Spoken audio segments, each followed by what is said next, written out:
Good afternoon and welcome to MIMOS. The crowd you see here in the room is actually quite small, but we have a much larger group online that I think will be generating a lot of interest in today's discussion. Anyway, welcome to MIMOS again for those of you here for the first time. We are organizing this, co-hosting this with Academy Professor Malaysia. As you know, Academy Professor Malaysia is a leading group bringing together academians from throughout the country, providing foresight and leadership in thought. With Academy Professor Malaysia, we hope to be able to do an analysis of the current budget. Not to so much as critique it, but actually to look at it from the perspective of how can we develop actionable policies and processes that implement what has already been announced by the government. What we're looking at obviously is considering that MIMOS is involved, very much something from a technology and innovation perspective. I think it goes without saying that technology and innovation is the driver for most of the developed economies around the world. I think all the economies around the developed economies around the world. And if we are proceeding in that direction, we need to be able to harness our resources to develop our innovation even better than what we've been doing so far. I mean, Malaysia's not doing too badly, but we can do better. So with that in mind, we would like to see how we can generate insights that can help our industry, help our rakyat, okay? Utilize budget 2026 so that we can, okay? So with that in mind, I will be handing things over to our keynote speaker for today, Emeritus Professor Dr. Risa Wahidin, to take us through the panel discussion and guide us on the insights that we can then escalate up to government. Thank you very much. Right, thanks. It is our honor to invite Emeritus Professor Dr. Risa Wahidin, Deputy President of Academy Professor Malaysia and Senior Fellow of Malaysia Industry Advisory Groups to deliver the opening remarks. Please have a welcome on stage, Professor.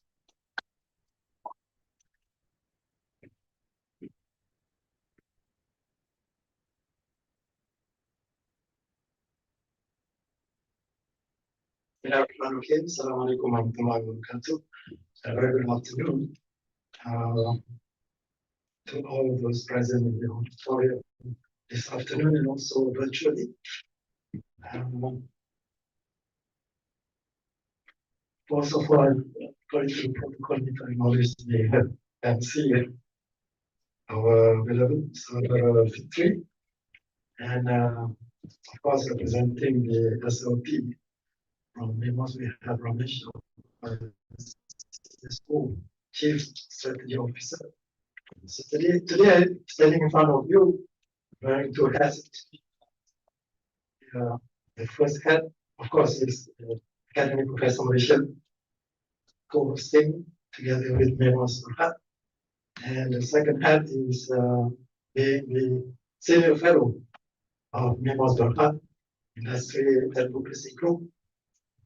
So, first of all, I would like to thank the CEO, Dr. Shukri, for his enjoying himself today. Maybe with me, good break to reflect on various things. So, after the decision by the Council of Academy Professor Malaysia to organize this webinar, I contacted Dr. Shukri to see if he's interested to allow MIMOS to co-host, because I think this is a big issue, very timely, important issue for all of us to reflect on the budget 2026. A little bit about Academic Professor Malaysia. We have, of course, in front of me here today, making this webinar lively and possible. Of course, we have the moderator, Emeritus Professor Dr. Jamal Osman, mantan APN President, the former President of Academic Professional. And then, of course, we have Professor Dr. Yar Kim Leng, Professor of Economics, Sunway University, still active. And then also the President of Malaysian Association, Professor Tan Sri Dato' Sri Dr. Ramazan Ghazali, Director of Minda, University of Malaysia, renowned figure, Dr. Jeffrey Williams, Consulting Economy and Director of Williams Business Consultants.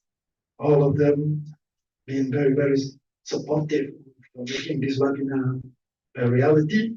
And we look forward to very important inputs and discussions in a little bit.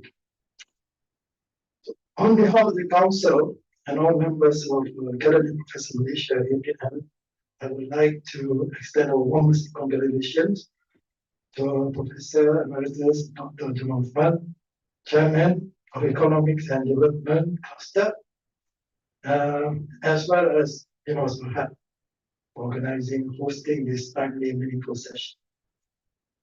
APM comprises of 8 thematic clusters, including human capital development, science and technology, unity, and others. The economics and development cluster is one of the clusters that focuses on strategic policy issues with a strong impact on society and national well-being. Today's discussion on Budget 2026 is indeed relevant and timely as we navigate current economic challenges and explore ways to ensure growth that is inclusive, balanced, and sustainable. As a national think tank, in the words of our former president, not many countries in the world today have academic professor. It's a local wisdom. I think that's what he told me. And the AGM recently. It's a local wisdom in other countries following suit is Indonesia. So APM brings together the expertise and insight of professors from across disciplines, independent, inclusive, and non-partisan, to contribute meaningfully to national development and serve as a constructive check and balance in policy discourse. So, a little bit of correction to our Chief Strategy Officer. I'm not giving a keynote delivery. I'm just giving the opening remarks after the opening remarks. Just opening remarks. So, the objective of this webinar is to actually look into how the recent budget 2026 fits into the bigger Rancangan Malaysia Ke-13. So we want to see what are the things, the patterns, characteristics that will actually make us move into the next couple of years, as the discussion will be going a little bit later. And for APM more specifically, I'm talking about the MEMOS IAG, the Industry Advocacy Group. We are looking into building up mutual partnerships, collaboration with different partners. So today, we're happy to see that the possibility of having MEMOS and APM come together to work on this very important issue, to discuss how, at the end of the day, because we seem to agree that webinars not supposed to end by 4:30. We're supposed to come with something concrete or tangible, possibly with a follow-up of a position paper. So we look forward to that. Okay. And before I close here, I make remarks. Very recently, a couple of months back, Prime Minister and the Ketua Institusi Negara, the KSM, Chief Secretary of State, brought in Mariana Mazzucato, renowned professor from London, UK. So she's a very important person pioneering what we call as mission-oriented economy. Mission-oriented economy, where one of the cases cited by her is the Apollo 11, putting man on the moon and ensuring that the man come back safely on the earth. Essentially, mission-oriented economy is a new way of how to make sure the planning and implementation as far as making the country more prosperous and contributing to the rakyat, which is very important. Not only for think tank discussion, enlightenment, but at the end of the day, the bottom line is it benefits the rakyat.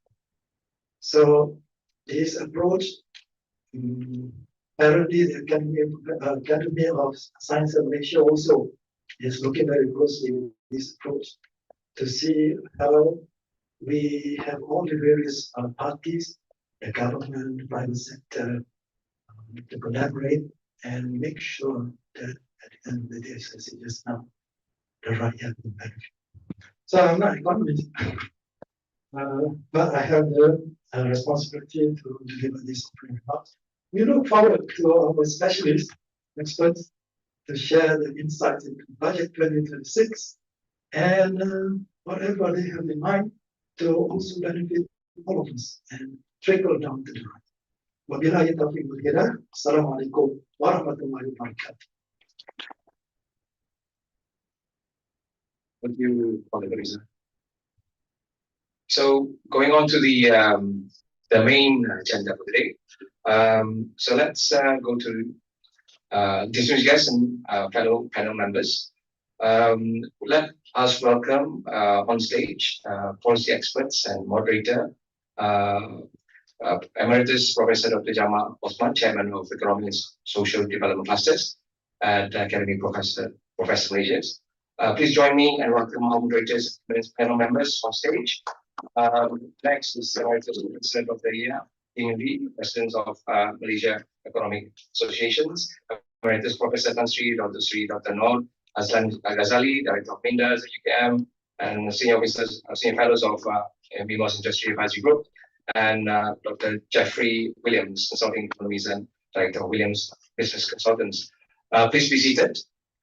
Okay. So, Prof. Jamal, I'm handing over the floor to you, sir.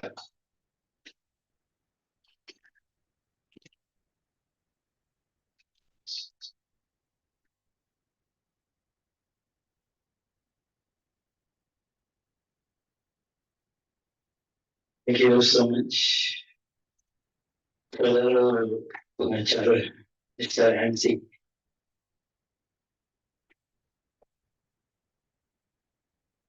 Bismillahirrahmanirrahim. Assalamualaikum warahmatullahi taala wabarakatuh. Salam sejahtera, salam Malaysia Madani. A beautiful evening to everyone.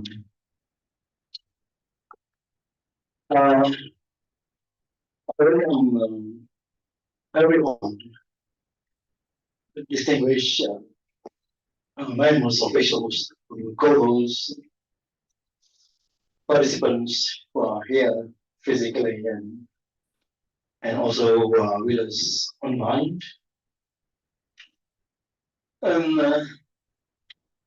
I must say our appreciation to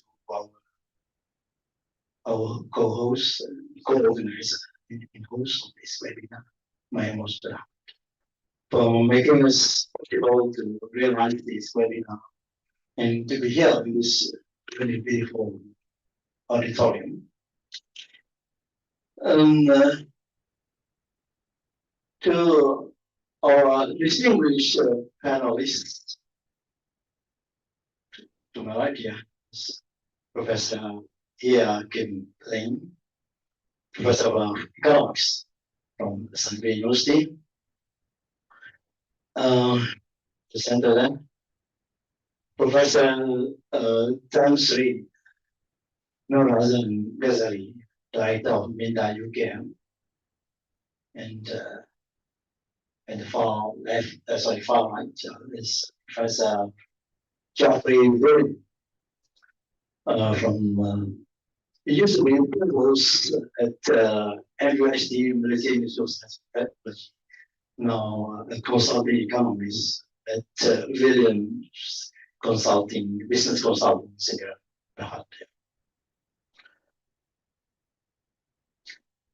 Well, what is going to be the order of the webinar? First, I think it needs to be realized. I think let me share this specific statement of objective of this webinar. We have two important aims. First is to really having the insights, the perspectives from our distinguished economists. Of course, they are academic economists, Professor Geoffrey, but they are renowned names, renowned economists in the country.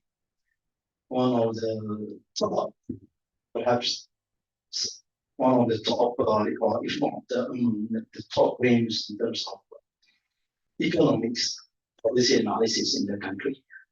Professor Professor Tan Sri Norazan, they both used to sit on the Monetary Policy Committee of Negara Malaysia, and Professor Geoffrey Williams, having stayed in Malaysia for 20 years, made to understand that he's been here for 20 years, so he must know a lot of the economic situation, economic realities of the country.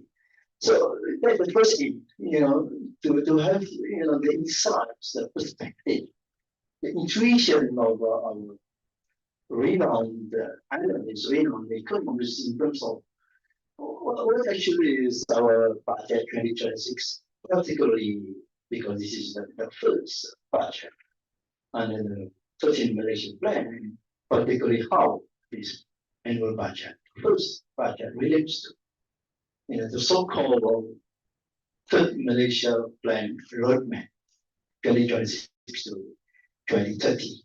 And the second aim is to gather inputs from the discussions. Later on, we will have Q&A from the various deliberation from our speakers and Q&A session. We aim to put up a position paper to be presented to the company. This will be a position paper to be prepared jointly by both APM, MIMOS, perhaps. Now, well, the layout of the webinar is very straightforward. For about 10 to 15 minutes, about that here. Each speaker will have the liberty, will be free to share their views about budget 2026, in particular how it relates, how it is closely connected to RN 13, supposedly closely connected to particular RN 13. RN 13 is 13 Malaysia Plan. And they would like also to emphasize maybe one or two aspects that they have shown interest in. Then I will follow with a number of questions. I will pose a number of questions to the speakers, and all the speakers will have the opportunity also to provide their response, their thoughts on the same question. So one question can be answered to all the speakers, depending on how it goes in terms of the deliberation. And we will have like half an hour later after the deliberation, we'll open the floor to questions and answers. So we will get the questions from the audience, physical here and online participants. Now, well, everyone here, I suppose, is very well aware of his or her own family budget, family economy, right? Especially at the beginning of each year, one will always think, hey, what sort of income that I would be able to get for this year? Both cash income from cash transfer, maybe from the children, from the kids, or from source, whatever sources that we may have access to. And maybe that would also include credit sources from various credit facilities, from bank loans, from credit cards, and so on. But how we determine what sources of income and the level of income that we need would certainly depend on what we want, right? What we want in the first place. How we would like to see our kids in terms of their education. What sort of food that we would like to provide to our kids, and what sort of home facility that we would like for our kids to, to have a decent family life with the parents. What sort of, perhaps some expenditures like recreation, travel, and so on. So we have at the back of our mind very clearly the kind of expenditures that we may incur, but that is normally not at the tip of our thoughts, not impromptu decisions. Suppose those expenditure pattern will be guided by what we wanted to achieve, right? So similar to our national budget, you have that kind of deliberation, that kind of imagination. It's very similar, it's not the same, but the complexity of the course is different. So each year, the government, the policymakers will think of expected income stream from various sources, from tax income, from non-tax income, and so on, and the sort of expenditures that the country would bear contingent on what they wanted to achieve. And for this post-budget, 2026 budget, is the first year in or under the 13th Malaysia Plan. So the 13th Malaysia Plan has outlined very clearly what the country, what Malaysia would like to achieve for the next 5 years in terms of what? In terms of many aspects. Normally when we talk about the economy, it goes hand in hand with social, with the ecology. Ecology or the environment, social and economic, they go hand in hand. As I say, the 13th Malaysia Plan is everything is a it's a good description, I must say, a good description in its most refined form, the idea of sustainable development. So everything, every element, major element under the 13th Malaysia Plan, economy, social, and ecology. Sustainability is embedded there. And from there, we can see, a number of highlights, a number of priorities.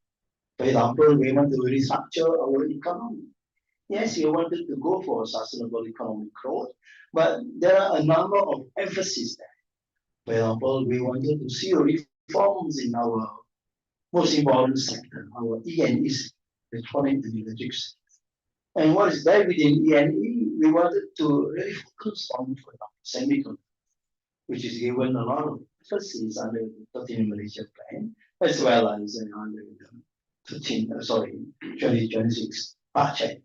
So the same goes with other aspects in terms of social development, in terms of environmental sustainability, and we use the two nice phrase called raise the ceiling, raise the floor, and go for good governance.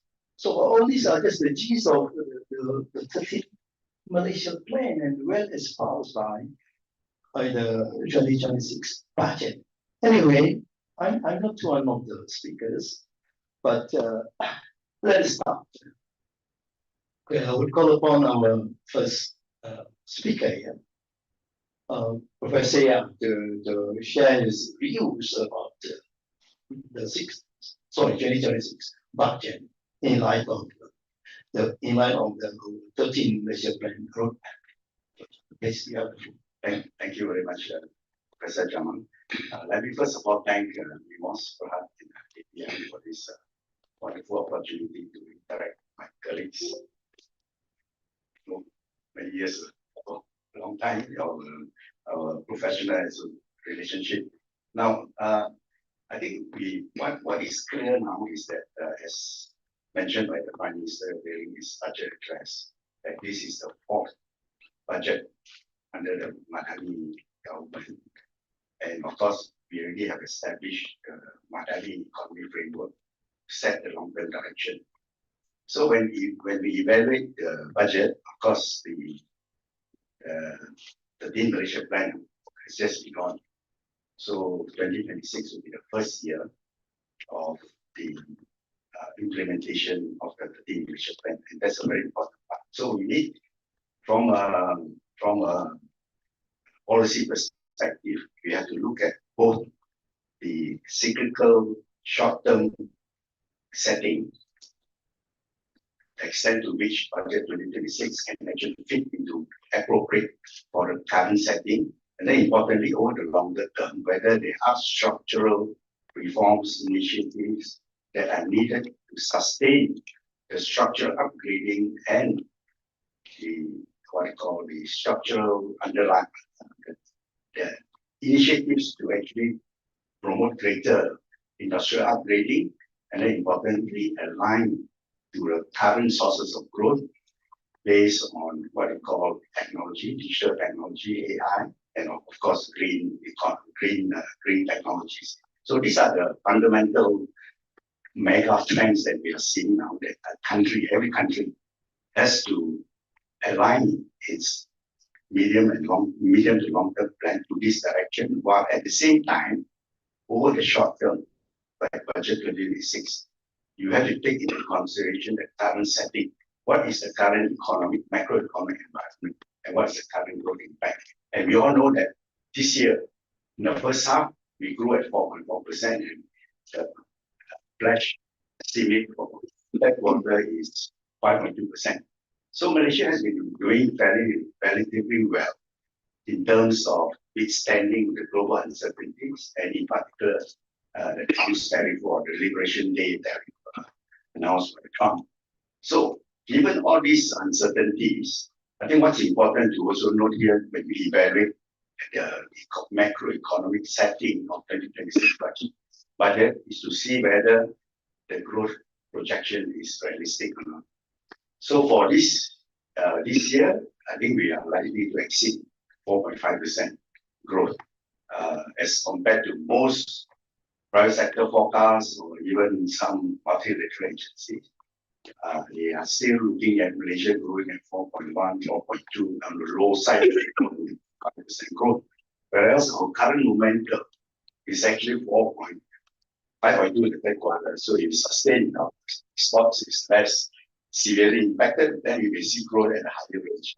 So the key challenge now is for Malaysia to maintain this growth momentum, how we can sustain. Of course, the targeted is projected is in budget 2026 4 to 4.5%. That's about in line with the economy's potential growth. When we estimate the potential growth economy, assuming that we have full utilization of all the resources, capital resources, financial resources, labor resources, all these be fully utilized, the economy can actually grow at easily 4 to 4.3 or around that region. So basically, broadly, the projected growth are realistic, and very much in line with the underlying potential. And that's very important because if it's misaligned, then the other policies, especially monetary policies, will have to come in to make some kind of adjustment in order to moderate, either to spur growth, stimulate growth, if growth weakens substantially, or if it's overheating, then of course you have to raise interest rates. So all this policy coordination has to happen, and that underlying analysis comes back to the current setting. So I think the budget 26 is realistic, but we have to worry about downside risk. I think in the balance of risk, we see that downside risks continue to threaten Malaysia's growth trajectory of 4 to 5% growth. So that risk, we need to monitor very closely because that will actually derail a lot of our budget projection, both in terms of growth as well as in terms of revenue collection. And that follows within all the fiscal metrics that we look at. So what's the underlying so-called the trend, underlying message from budget 26? It has to be cautious. So we have it projects a fairly cautious fiscal policy stance. I think it's appropriate for the current uncertain times. And what's important here is that in times of uncertainty, there's a need to build our fiscal buffers, expand our fiscal space in order to prepare for any potential shock. And those shocks are very likely, given the volatility both in the global financial markets and also growing, given the vulnerabilities of all the countries that are facing the current very highly volatile and uncertain environments. So from a macro perspective, I think the setting is right in terms of preparing for rainy days, not to overspend or not to be overly aggressive, and basically adopt a more cautious fiscal stance. So I think that underlies the budget 2026. And then of course, when we look at spending efficiency, allocative efficiency, these are very key in terms of unleashing the effectiveness of the budget to spur growth and support higher growth potential. We know that, of course, DE, development expenditure, operating expenditure, they follow a downward trend. So far, they've been trending downwards, but that's basically because we face a revenue constraint. So revenue constraint, we have a gap there. So in order to enhance or increase our government spending, either in terms of OPEX or CAPEX, development expenditure, we need to build that revenue mobilization to increase that. And of course, that comes to a very basic challenge for Malaysia. In fact, all countries face this tax. Raising taxes is always an unpopular move. But we need to educate the public. You want better government services. You want competent structural, how they call up.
tertiary education enrollment. You see.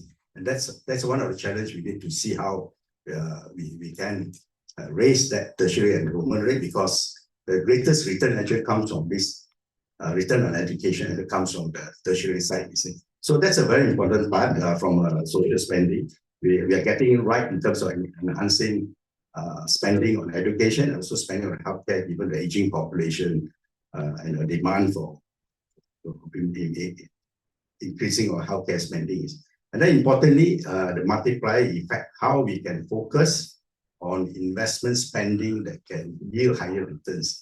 So that's a challenge for policymakers, for researchers, how to spend effectively on those that have greater multiplier effects. And that's a big area for research, which is, I think, currently we need to encourage more, largely because the government also takes a lead from researchers and public policy researchers, especially in terms of program effectiveness, spending efficiency, and allocative efficiency. All these need to be measured using tools like program review and cost effectiveness studies, cost benefit analysis of all the initiatives. So that has to be done. And then, of course, under the budget, I see a very close alignment between the 13 Malaysia plan, together with the Madani Economy Framework and the Budget 2023 in terms of measures. One is, of course, you want to strengthen, key trust is strengthen governance and government deliveries efficiency. That's very important. One of the three main pillars. The other one are raising the ceiling, basically accelerating growth, and then raising the floor, which is part of inclusive growth. And that's a very important part for Malaysia, given the high proportion of low to medium income group households that are facing pressure from rising cost of living and also depressed wages. So that's a very important part of that we see in Budget 26 is very policy really aligned with the medium term plan.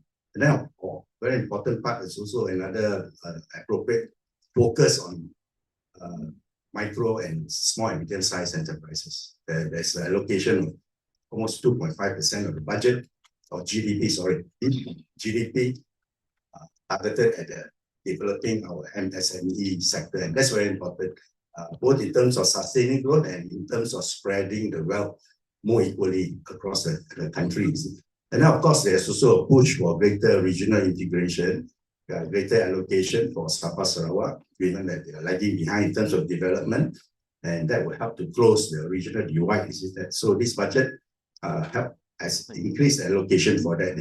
And then from a growth promoting perspective, you see that the emerging industries are given a lot of attention, both in terms of funding facilities, and all these emerging industries are centered on digitalization, on AI. Under the 13 Malaysia plan, we want to be an AI-based nation, become an AI regional hub for the region, you see, and that's a very important part in terms of appropriate funding. And then the other industries are also very important in terms of part of the green economy initiatives. So those are very, very, very critical for Malaysia to align with the current process of growth, in line with what we see, the mega trends that are happening in the global economy. And then there are also other aspects that I just maybe just given a few minutes have more to look at distributional efficiency in terms of equity. I think we look at budget, what they call the subsidy, especially raw 95 rationalization. Of course, there are criticism that it's still not well targeted. It's broad. Every Malaysian receives the subsidy.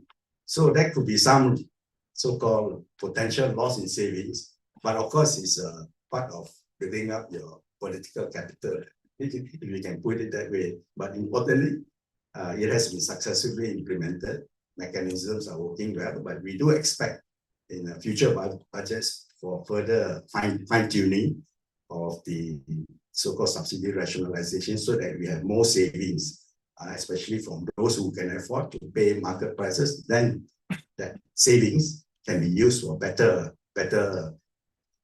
spending that have greater multiplier effects, education and healthcare. So that's a very important part in terms of incidence analysis and in terms of progressivity of taxation, how we can make the tax system more progressive. Of course, we tax the rich, but at the same time, you want to ensure that the tax brackets are perhaps more designed in a more efficient manner to ensure greater inclusion as well as greater equality in terms of tax burden borne by different segments of the population. And the other one is, of course, we have seen in budget 2026, both in terms of greater, more equitable distribution in terms of allocation among regions, and then of course there's also budget measures to ensure gender equality. I think those are social issues that I think are very prominent for Malaysia to take up to ensure that we do that. Now, on fiscal sustainability, tax gap, and discipline, we note that debt level is, of course, it's a very high level.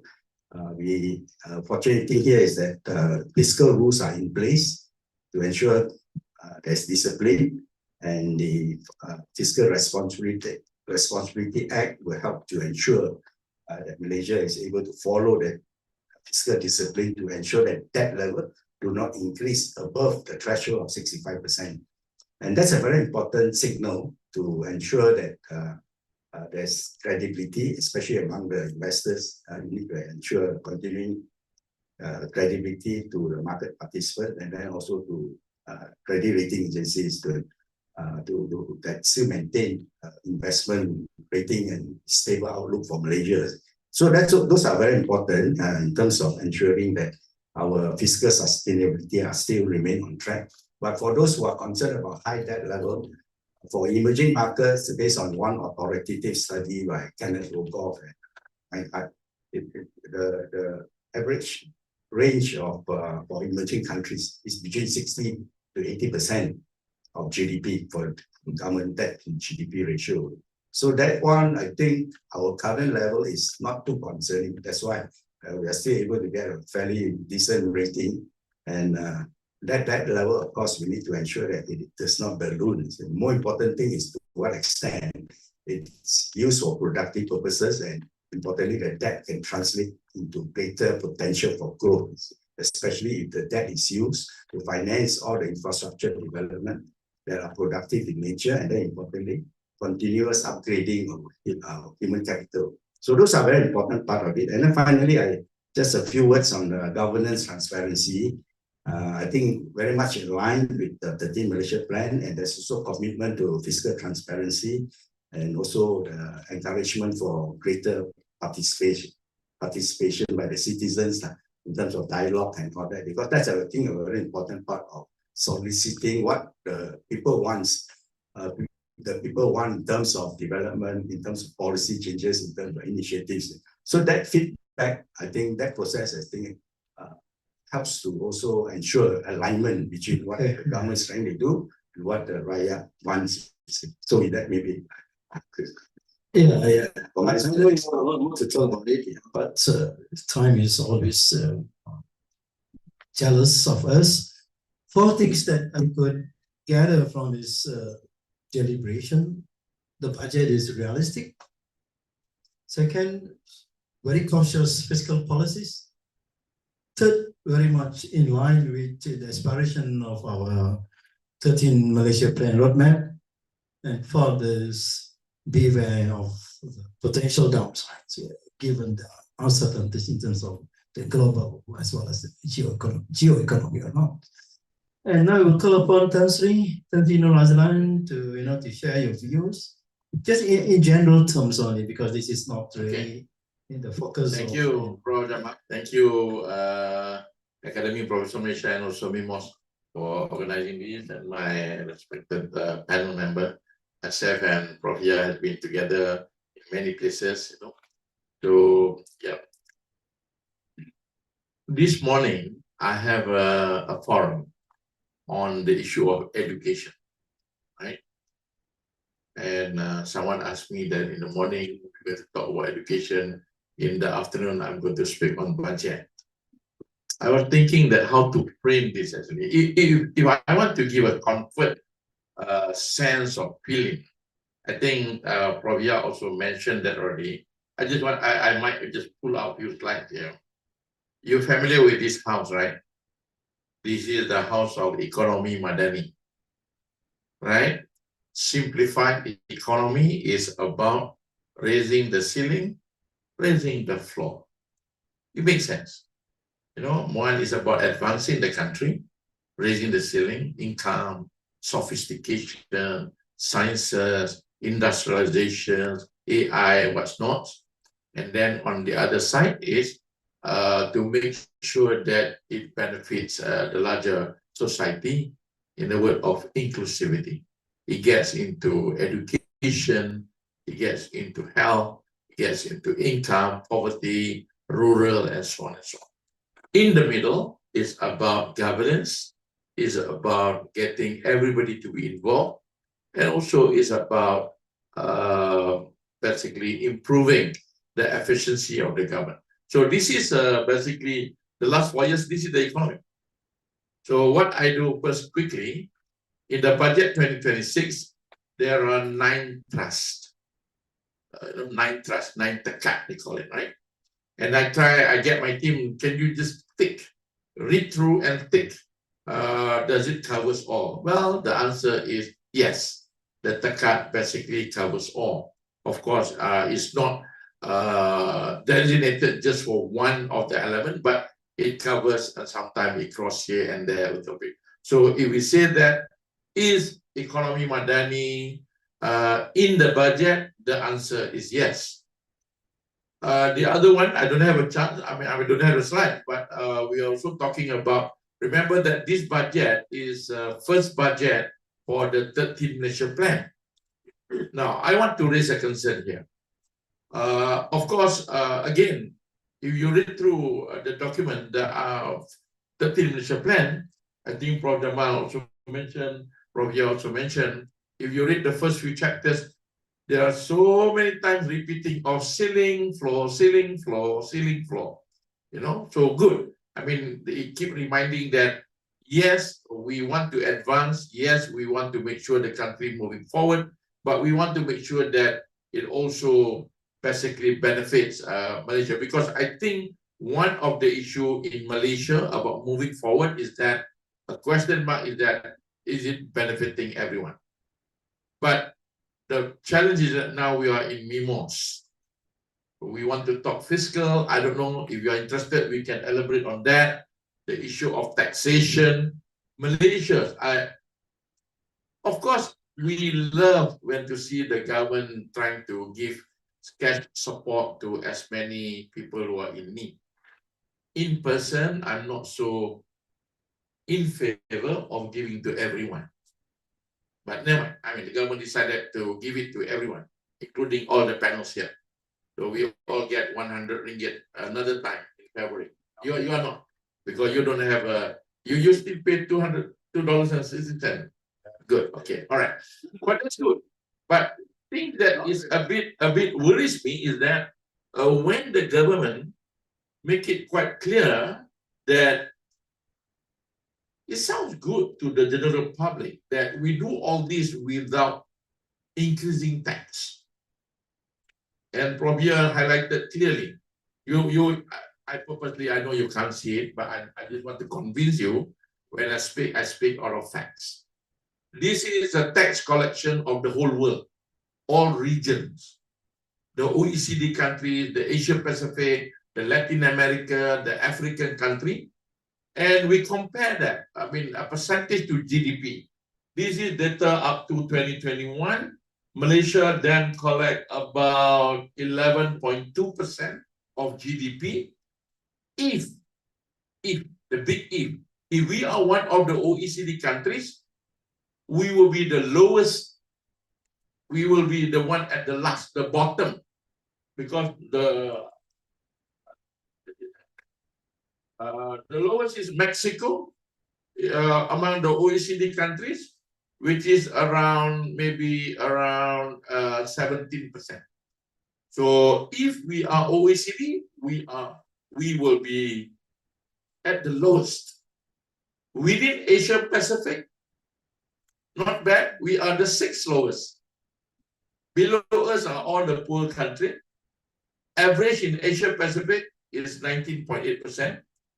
In Africa, if we are in Africa, in the continent of Africa, we will be equal that. We will be somewhere down there around the 9th or the 10th lowest. Africa's average is 15.6%. And if we are in Latin America, we will be maybe either the lowest or the second lowest, near to Paraguay and I think Panama. This message is not out. The message that is out is that we are giving a lot of support to the public without raising tax. Well, I know that this is a major challenge for Malaysia, because for Malaysians, sorry to say this, I hope as many people will watch us online, there's a total confuse about tax in Malaysia. Because the idea that tax is like a robbery, but yet everybody want to make sure the firefighter come to your house. If your house get burned, they didn't ask you whether you pay tax or not. If they ask you, chances that most of you will not get help to support. But who's going to pay for it? Everybody want the road to be good. Everybody want the street lights to be good. Everybody want the river to be good. Everybody want to make sure that we don't have, all these things like, the crime and everything. But nobody want to pay for it. I think we have to send the right message. I'm not trying to say raise it tomorrow, but we must get the nation to understand, if we truly want to be an advanced nation, high income and advanced nation, tax collection as a percentage of GDP must go up a lot more. Well, of course, we have to design it right to make sure that it will not unnecessarily causing pain to everyone. If you look at the nine thrusts of the budget 2026, pretty much well distributed. The first talk about the governance, and then it goes into going into ministries of economy love high growth, high value. The term that maybe ex-minister left for them is HGHV. I don't know how many of you are familiar with NIMP 2030. NIMP 2030 do not use the word HGHV, but it use the word of complexity. Advancing complexity is NIMP #1's mission. There are 4 missions under NIMP 2030. If you ask me, I would prefer more to see complexity, meaning that advancing the nations, and MIMOS is definitely, you are one of them. The NSS was mentioned very strongly. I think they are talking about moving the Malaysia into a more complex activity, so that we generate our income, and the foundations of our economy is basically out of complex activities.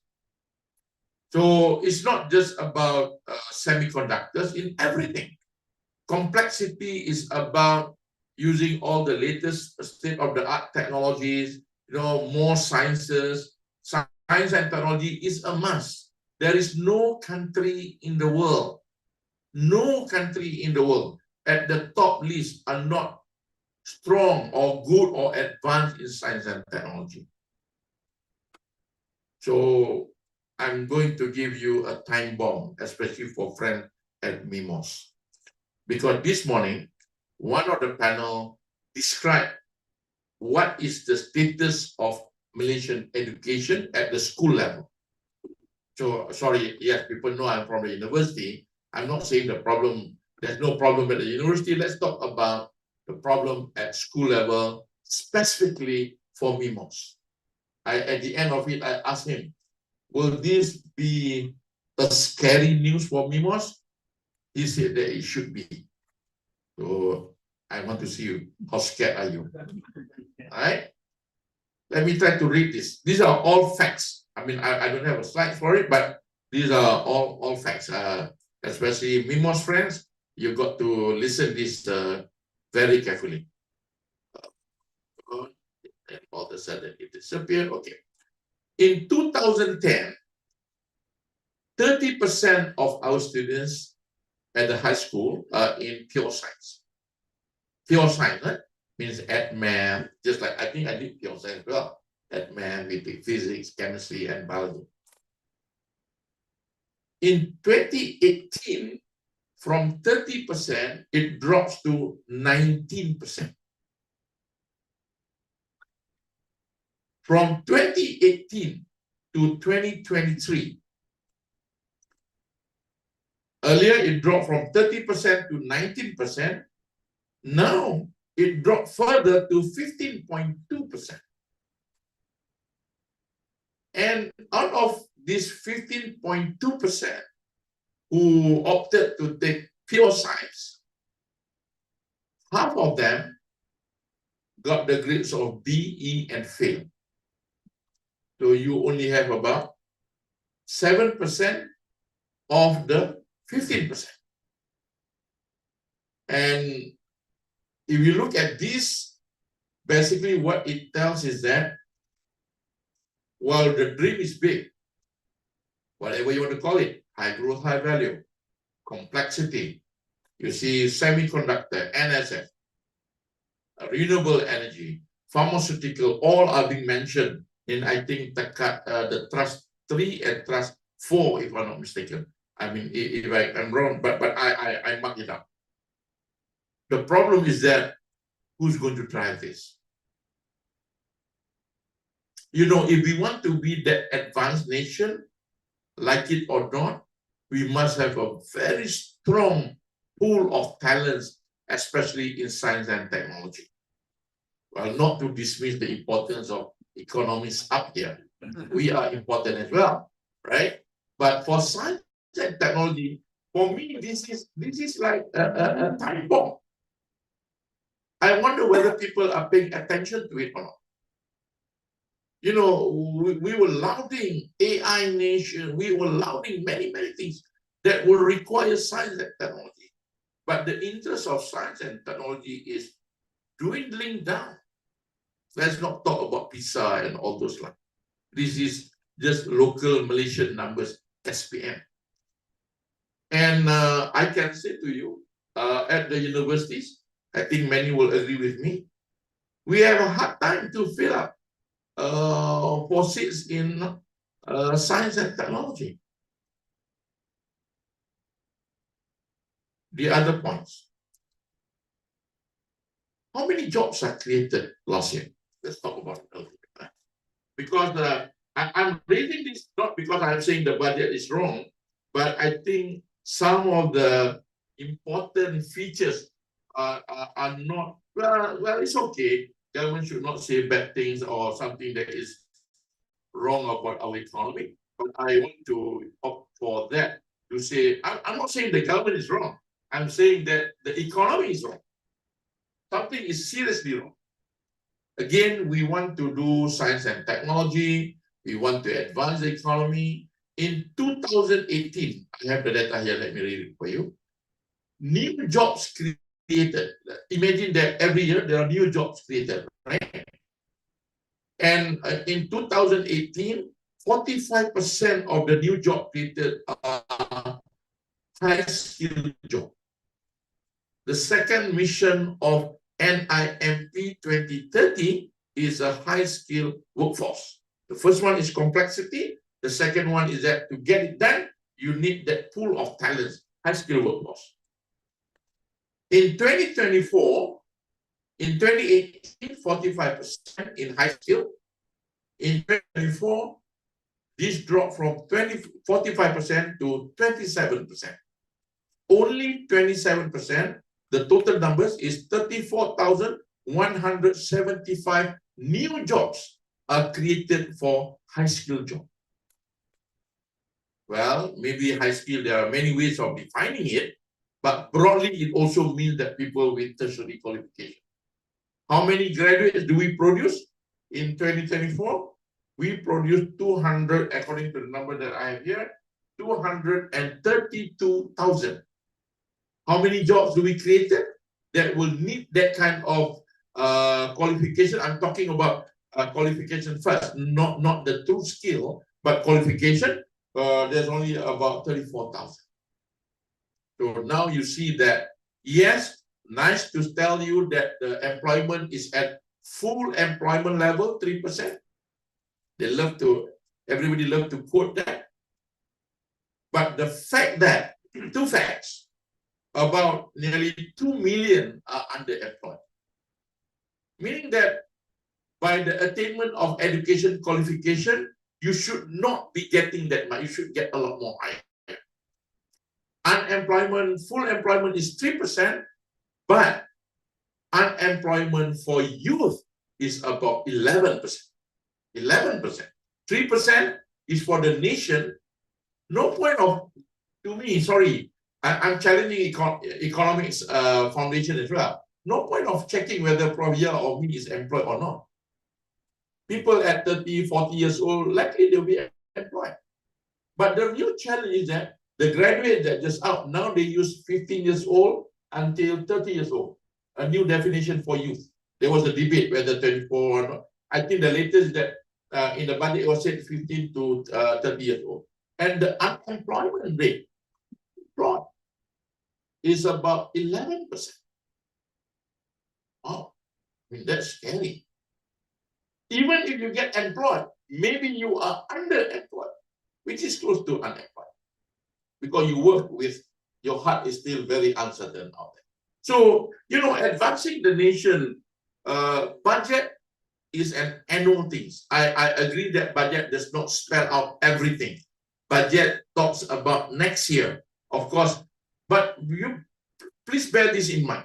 One of the things that I observed in Malaysia is that while we have a 5-year plan meaning from my seat, I want to go to at the back there. Every year we maneuver our economy by the budget. You know, maybe there's a war, maybe there's a slowdown, maybe there is a, you know, pandemic or so. So we kind of maneuver our economy by the budget. But still, the goal is to go there. Unfortunately, there is something in economics, there is something we test for long memory. I don't know if you learn economics, they call this arch and things. These are economists only knows that. They test for long memory. Now there's a method, econometric method to test for long memory. Broadly, Malaysia has a short memory. We don't remember what we planned. 12 Malaysia plan, if I ask you, no one knows what is it. Even 13 Malaysia plan, some of you probably can't remember that and by now. When the 12th Malaysia plan is announced, 12 Malaysia plan, not this one, when the book is out, the book basically identify about 100 plus targets of 11 Malaysia plan. This is not my word. This is the word of Kementerian Ekonomi, who prepared the document, says that out of that 100 plus, 80 plus is not achieved. And no one says anything. Everything is okay. Let's talk about 12 Malaysia plan. Don't talk about 11. That was a pass. And now we come 13 Malaysia plan. How many of us have we achieved 12 Malaysia plan? Let's not talk about it. Let's talk about 13 Malaysia plan. Then we will go to 14 Malaysia plan. And there's a lot of repetition. Things that we said maybe 10, 15 years ago, we say it again. So I think this is a serious challenge in Malaysia. Execution is one. We have a lot of, I personally will not go into the nitty-gritty of building a bridge, building a light, building a school, fixing toilets, this and that. Those are all good. Those are something that you must do anyway. But when I look at the budget, when I look at the national plan, I'm looking at the bigger picture, the principle that you are holding, where you are holding, and whether you are moving toward that. So these are among others that, you know, those are very important for us to look at. Not to say everything is wrong. There are good things there. I love, the idea when Malaysia now, the first time ever I heard the word that Malaysia is thinking about made by Malaysians. We celebrated our export 1.5 million or something like that, trillion, sorry. Not knowing that the import is about half of it. So meaning that we import 100, we export 150, we say we export 150. Actually, we only get about 50 because the rest we import. So now they talk about it. But I put on my Facebook trying to ask the minister, what is the percentage today of our export that are truly made by Malaysia? I didn't get the answer yet. You know, because a lot of, sorry to say, yesterday I had a session with 5 economists from Mitsubishi Research Institute. They are in Malaysia to understand Malaysia economy. You know, and the fact that we are growing on FDI, which is nothing wrong about it, but we come to the point that sometimes, well, of course, my dad will reject this, but the focus, the celebration, the passion for DDI is very limited. So I have been sitting with people in semiconductors as well, and I'm hearing the same thing. And I know that the vision with NSS is to push more the domestic content, let it be Malaysia, we do the complex things, you know, supporting the startup is very good, you know, and pushing for Malaysia's MSME, especially the small medium enterprise, to go into the global market. Those are very good. Those are fantastic. So I think let me stop there. There's a lot more I want to share, but I think maybe Nimo's interest is so important here. But I hope that that makes you all not able to sleep tonight. Thank you so much, Tan Sri. Well, he mentioned that all elements in the house of Madani are captured by the budget, the so-called elements that represent the floor, the element that represent the ceiling, and the pillars that support the ceilings, all being represented in the budget. But he has 2 strong reservations. First, the lack of innovation in our tax regime, and secondly, the state of our education. We'll talk more about this in the second round. Now, Prof. Jeffrey, you have the floor. Okay, thank you. I had some slides. I don't know if they're gonna put them up. Okay, let's do that because they will. I'm sorry, but although I'm retired academic, I still have to help.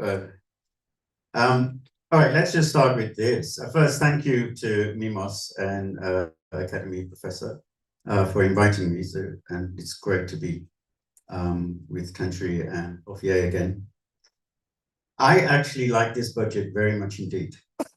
You can see today that I'm wearing my Conservative Party suit.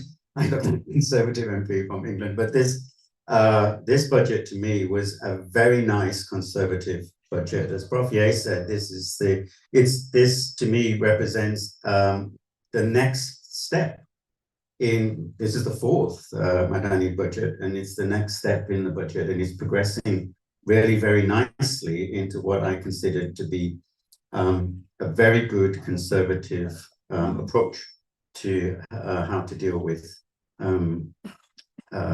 budgetary policy. What I liked completely, I was watching the budget. You know, people always ask me, do you speak Malay and all of this? Strangely, when I'm watching the budget, somehow I understand every word of it. I don't know what that is. That's many of the words are so familiar. But what I really liked was the setting of the narrative of the budget. When the Prime Minister said, and I've quoted it, we reject the culture of reckless debt accumulation, we combat leakages and corruption, and we abhor luxury of the elite paid for by the suffering of the people. This might not sound particularly conservative, but it to me, that sets the foundation very well. That sets the narrative very well.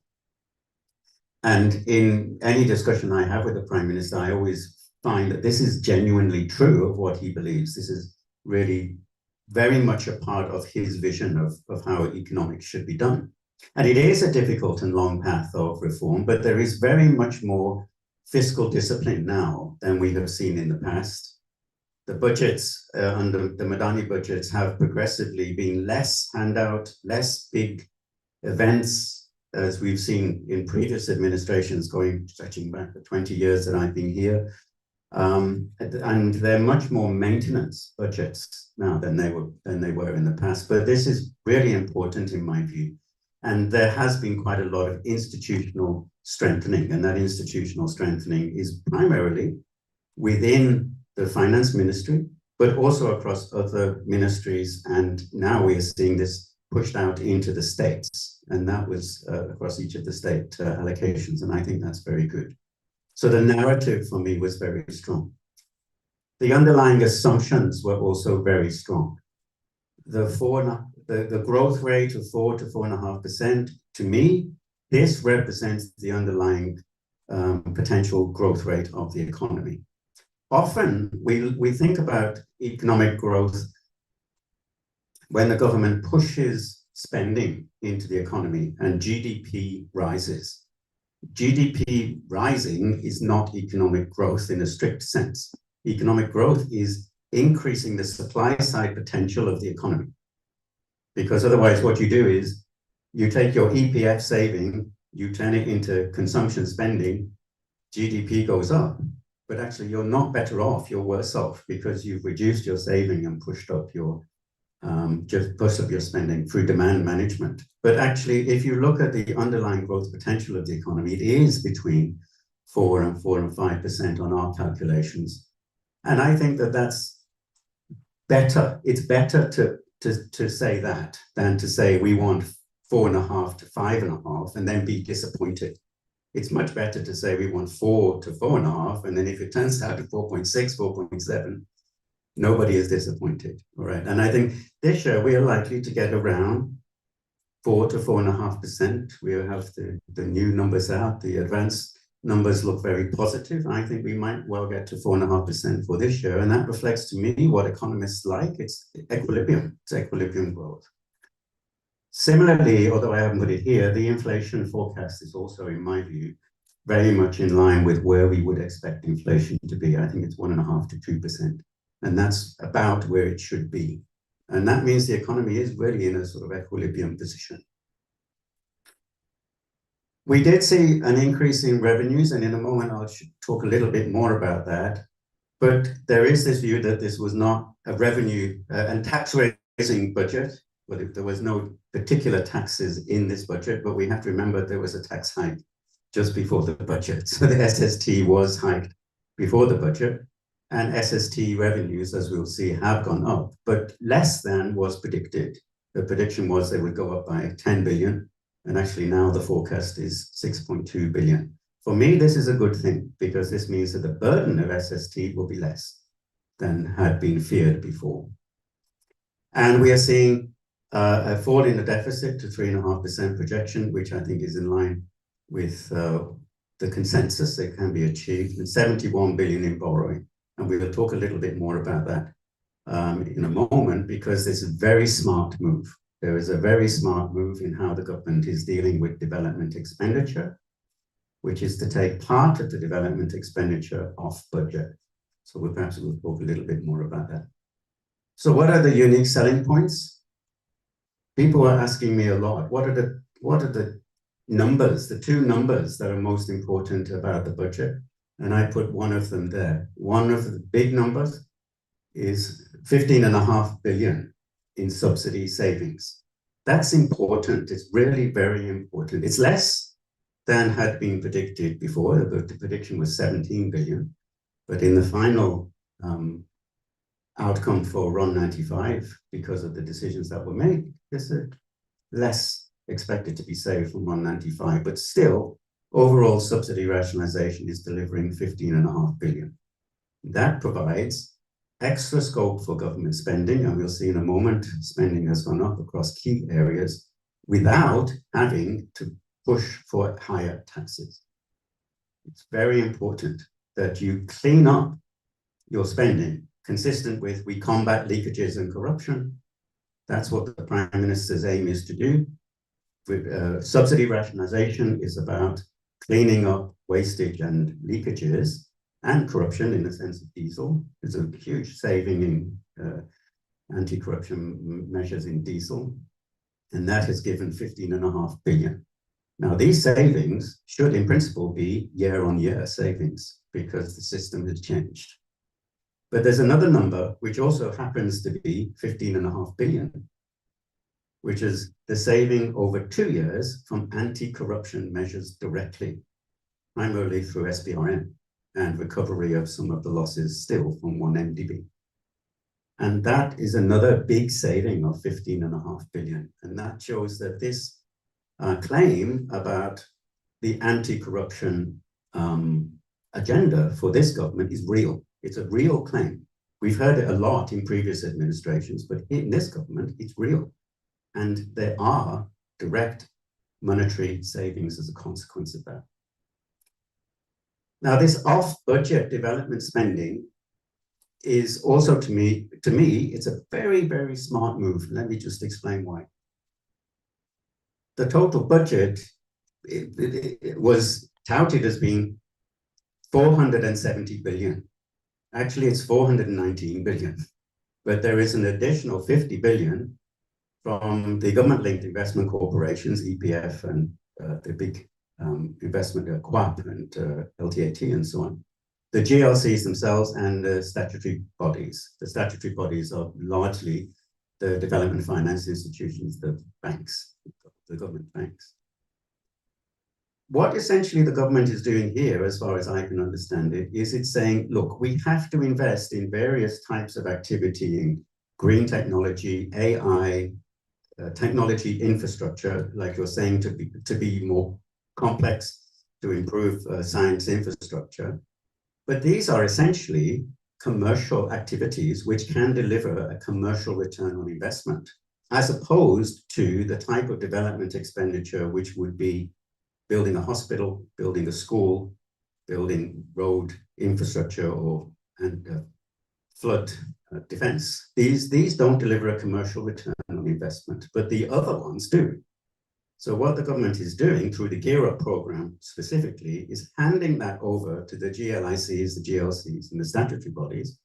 And to me, this is a very smart move because these guys know what they're doing, right? Because the GLICs are investment specialists, the GLCs are business specialists, and the statutory bodies, which are mainly the banks, they know what they're doing in terms of borrowing and lending for that type of commercial activity. So that's a smart move. You're handing it to people who know what they're doing rather than leaving it with civil servants in Putrajaya who perhaps might not be so expert. They're expert in something else, but they're not necessarily expert in the commercial aspects.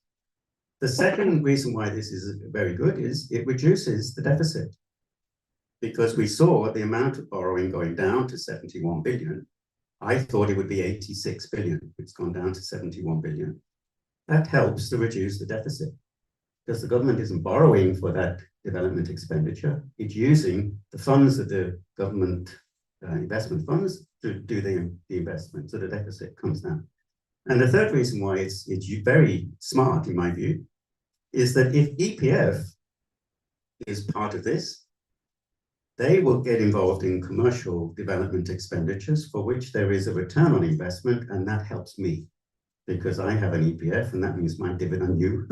So that means that our dividend will benefit from that off-budget development expenditure. So you still get the development investment, but you also get it in a way which is a win-win-win. Government win, the GLICs win, we win, because the dividend is supported by that type of investment. So I think that was really good. And what that means is that a lot of what's left for the government development expenditures are maintenance. Maintenance of schools, maintenance of clinics, community clinics, hospitals. This is essential. And we saw a very long list. Every single state had priorities for state development. Sabah, of course, got a lot, but I don't know why that might be running up to the election, but every state got an allocation. And that is through development expenditures as a form of government maintenance of those things. So let's look at the next slide. All right, I don't want to bore you with the numbers. We are not bored. The economists are never bored with numbers, but here are some of the numbers. Now, what's important is to look at some of the, actually the most important number. Let me just give you the most important number. It's actually that one on your right. You're looking on it, right in the corner, 1.8. What is 1.8? Well, 1.8 is the increase in government operating expenditure. Why is that important? Because 1.8 is also the expected rate of inflation. And what that means is that the government operating expenditure is not increasing in real terms. That is fiscal discipline, and that's really important. But what we can also see is that the main areas where it mattered, we're seeing that it is increasing, and it's not particularly on that area, but it's in education, it's in health, it's in welfare, and that's where it matters. So the government can increase its expenditures on areas that matter without increasing overall expenditure. And importantly, the government does not have to increase taxes in order to increase spending on the areas that matter. What does the government have to do in order to achieve that? Cut the waste, cut the leakage, cut the corruption. And that's what the government has been doing successfully. 15.5 billion in wastage cut, 15.5 billion in corruption cut, 31 billion just by cleaning up the budget. And that's where the benefit comes from. Now, the taxes have increased. Actually, if you see the revenue does increase across just about every type of tax, but it does so organically. The revenue is increasing because the economy is growing. The only areas where we're seeing revenues not grow is in petroleum income tax, PITA, and we also saw the revenue from the Petronas royalty also likely to be less this year. But across every other area, revenue is rising because of organic improvements in growth of the economy. Okay, so I won't bore you with too many more numbers. We would never be bored with numbers. Right? Let's look at the next slide. So what were the highlights for me? The highlights were this was fiscally conservative compared to some of the more populist budgets we've seen in the past, over 20 years. There was significant progress in wastage, leakages, and corruption. Corruption saving 15.5 billion. Wastage and leakages also saving 15.5 billion. And there was a new approach to the off-budget financing of development expenditures. That's good. What is neutral in terms of the budget? Health funding did increase. It increased by 5.6%. But health inflation is different to normal standard inflation, as we all know. So the costs of healthcare rise much more than the costs of other prices. So although the health budget did increase, it didn't so much increase with health sector inflation. That means we need to see much more efficiency in the health service. So the Dato' Sri Zulkifli Ahmed has to really push forward on those health reforms, moving to digital health and this sort of thing.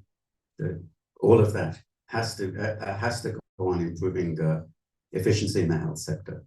In terms of education, every one of us care about education. Everybody mentioned it. There was nothing in this for private universities. And my column in FMT tomorrow will tell you even more. There is nothing in this for private universities. But there was a 500 million increase for university rankings, 5 public universities. That, in my view, is not justified in any sense. Okay, but nonetheless, there it is. And in terms of the 13th Malaysia Plan, many of the projects from the 13th Malaysia Plan are clearly there in the budget, but they're often being funded off budget in this development expenditure off budget. Now, why have I said that this is neutral? Because we need to find out. I mean, Dato' Sri Amir says this will crowd in. The government expenditures through the GLICs in particular will crowd in private sector investment. Other people say it will crowd out private sector investment because people won't do it because the GLICs are doing it, the GLCs are doing it. So we need to see what will be the outcome of that. We have to wait and see, right? On balance, I think it will be crowded, on balance, but we don't quite know exactly how much of it.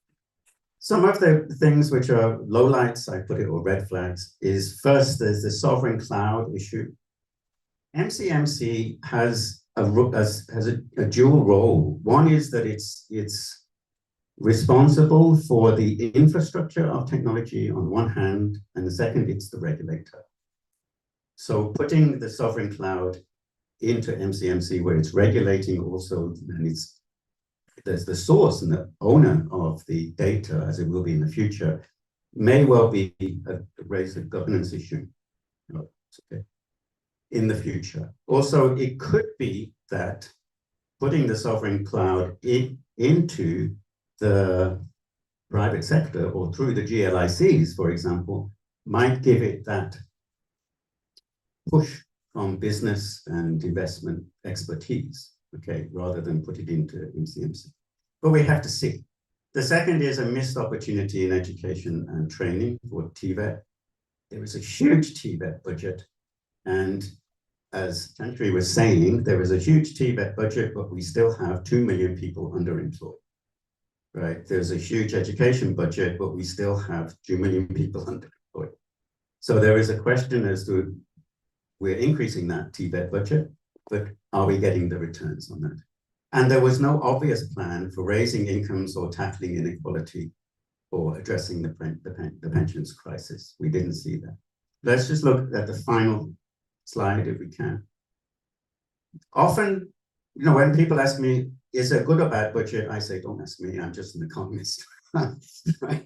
And particularly, I don't benefit from the budget, not one way or another, mostly. I always say, well, how do you judge it's a good or bad budget? What did it do for you? Did you benefit or not? So what I've got here are some income groups, okay? Low, middle, and high, and then younger and older.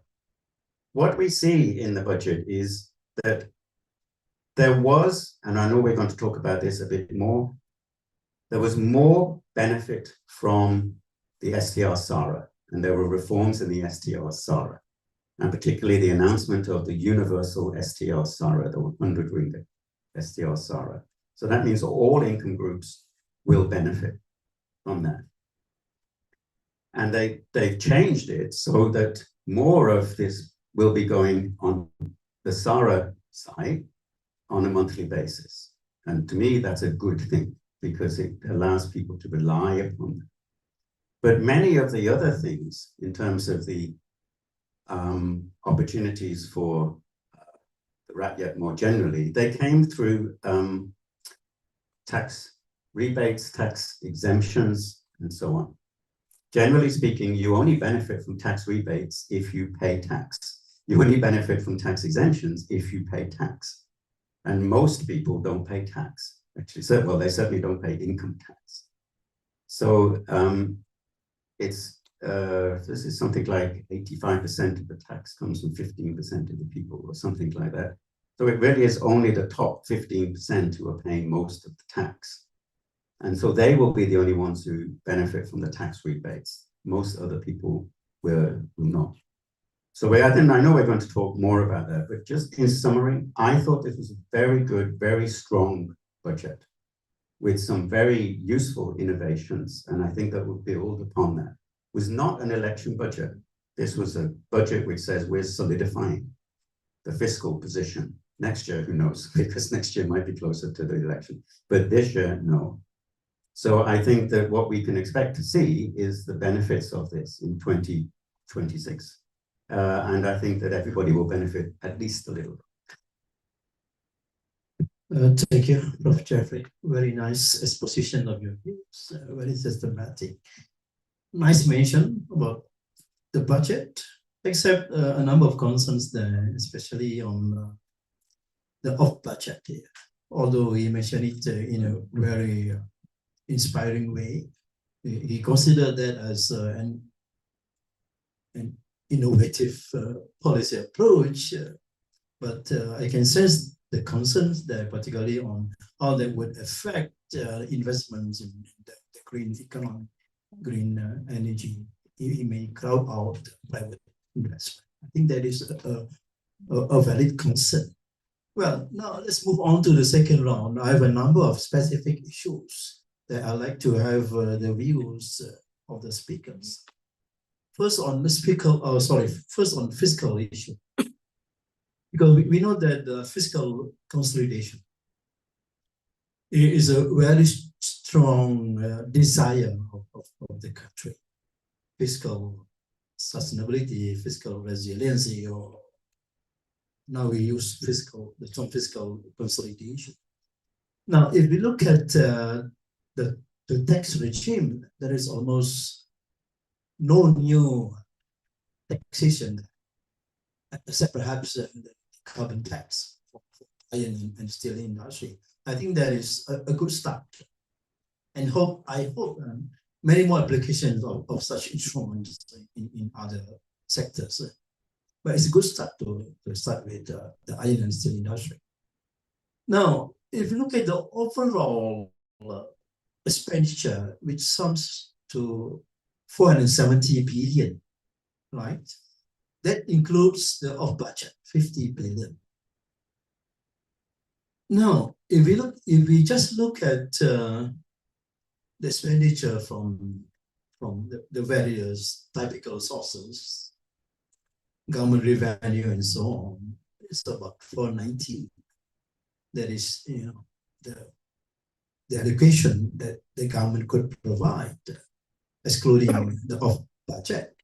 So 50 billion, which is substantial, and that shall come from the various public corporations. So with 419 billion estimated expenditure, and given the projected GDP, we may be able to achieve the fiscal deficit of 3.5% for next year, if our GDP estimate remain intact. Now, what this means? This means that we still rely a lot on government expenditure in a way via the off-budget allocation of 50 billion. So if we talk about 3.5% fiscal deficit, where all of us are happy and we are very, very much encouraged. But consider the 50 billion. We don't know whether that 50 billion is really assured in terms of, in terms of the sustainability, in terms of the risk that it may, it may take. Let's suppose they face risk like one MTP.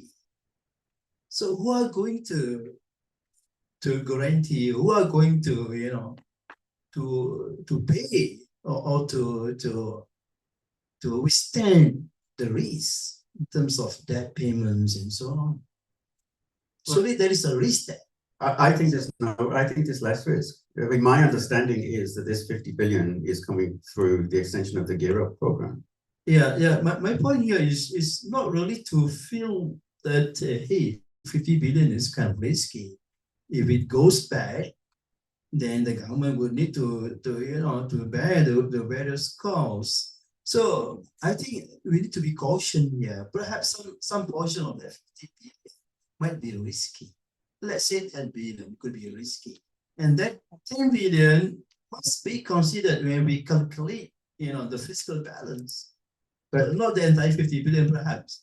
So that 3.5% could still, be, something which is, not comfortable yet to us, I think, given the nature of that. I think that the risk will be well managed through the GLIC and the statutory body risk framework, because that investment going through those institutions is governed by a very strict governance structure. Yeah, that's what we hope, but to play safe, the play safe rule, I guess it's good to perhaps assign some allocation of that, some portion of that 50 billion into the conventional calculation of fiscal balance. Now, talking again about resiliency in terms of fiscal, we always talk about smart tax, I think we kind of what talking about VAT, GST. We have seen it 2015, 2016. We saw that GST being implemented, but now given the the challenges facing us in terms of generating sustainable income, and I think it's timely that we revisit this, not for 2026, but in light of what we wanted for our for our 13 Malaysia plan. We still have time. I think we still have chance to have a look at that. So what is your view, Prof. Azlan, on this revisiting GST or VAT? You know, we didn't talk, I didn't share much about fiscal just now, but I know that for general public, whenever they talk about fiscal, the first thing come to their mind is hutang lagi ke? Debt, more debt. I think in most cases that's the only thing that they know about government fiscal standing. But before I touch on that, let me touch on I think the broad numbers that you mentioned just now. Actually, quite a number of us economists out there were concerned about lumping in the GLICs as well as the statutory body spending in the fiscal total, which is about 50 billion, right? I mean, if you look at the total, right? So if I remember a long time back, I mean, I have not come across that kind of approach of putting in, all the investment of the GLICs. We must remember that these are, yes, they are part of the government, but they are totally separate. The accounts, I mean, everything, they are basically on the commercial orientations, and they do not rely on tax collections. And so I believe that preferably many were saying that best is actually we focus on the pure, genuinely fiscal, yes, the one that we derive from the income collections. Broadly, there are two ways. I mean, to make some who are not economists to understand this. Every year we collect revenue and then we spend, right? Spending come in two ways. The most important way is to pay the bill, which is the OE. Things that are repeated. I mean, every year you have to pay salaries, you have to prepare supplies, and some of them are actually a long-term expenditure, but locked in OE. In the sense that when you commit for PFI, things like that, last 10 years, but you commit for the next 30 years. And there are components like subsidies. Subsidies actually a concern for Malaysia. I mean, if you look at the number, it goes up all the way at one point to about 80 billion, which is almost then equivalent to the emolument for the civil service. So the government tried to address subsidies. The word targeted subsidies becoming so dominant. Personally, I really believe that is the way forward, that you pay subsidy, you give subsidy only to the needy. And also with a clear goal, what that you want to achieve. Because if not, you will be trapped for giving subsidies forever. People finally will say, thank you. But at the end of the 10 years, they will say, where is it for me? Because it becomes very behavioral, you must give it. I don't know which government, whoever ruling the country is there enough to pull out all this cash disbursement. So strictly be targeted. But when certain, I don't want to be, I'm not a politician, I don't want to talk about politics. But when this idea of giving to everyone, when the petrol subsidy is like almost everyone, all Malaysians get it, I find it a bit contradict with the idea of targeted subsidy. Yeah, I know you are targeting Malaysians, but please don't say targeting Malaysians. The majority are Malaysians. You should target the sub of Malaysians. the poor group, those in privilege, underprivileged, and so on. So those are among things that my concern about the principle behind this, right? But again, in terms of tax, I must admit that while it is not public, but in silence, there are so many platforms were softly voicing, maybe we should get back to GST. But I don't know whether is it a political suicide or not, because the problem is that that subject of a national fiscal is being, I would say, is being hijacked by political discussion. Now, if we truly discuss economics, we should discuss economics. But now I think the fear is that, you know, like macam kalau you back to GST, dia macam meludah kepada langit. I mean, I can understand, though I'm not a politician.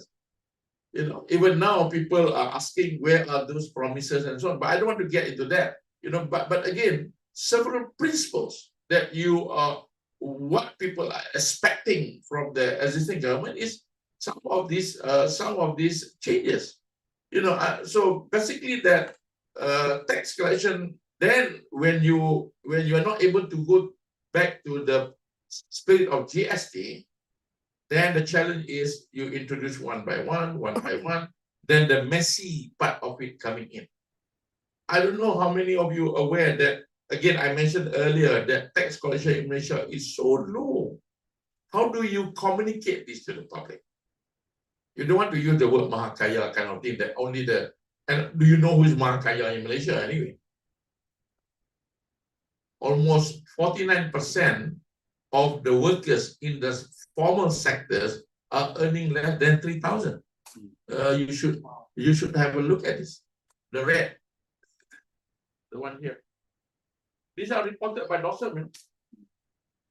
22.5% of the workers in the formal sector, meaning you are employed formally, are getting only 1,500 to 1,999. This is, hello, I think many of you are graduates here, you learn basic statistics. This is definitely not a normal distribution. This is skewed. To me, sometimes it's so simple to see whether are we progressing. I want to see this big move here.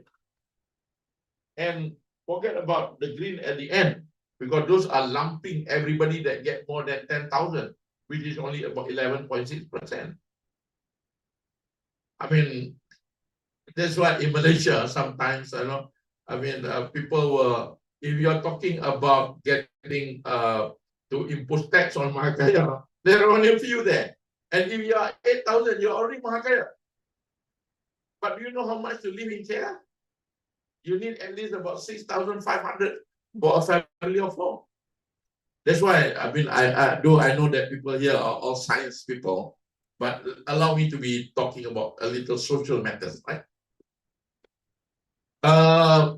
So I asked the questions about how at large Malaysians live comfortably. I know that everybody's talking about cost of living.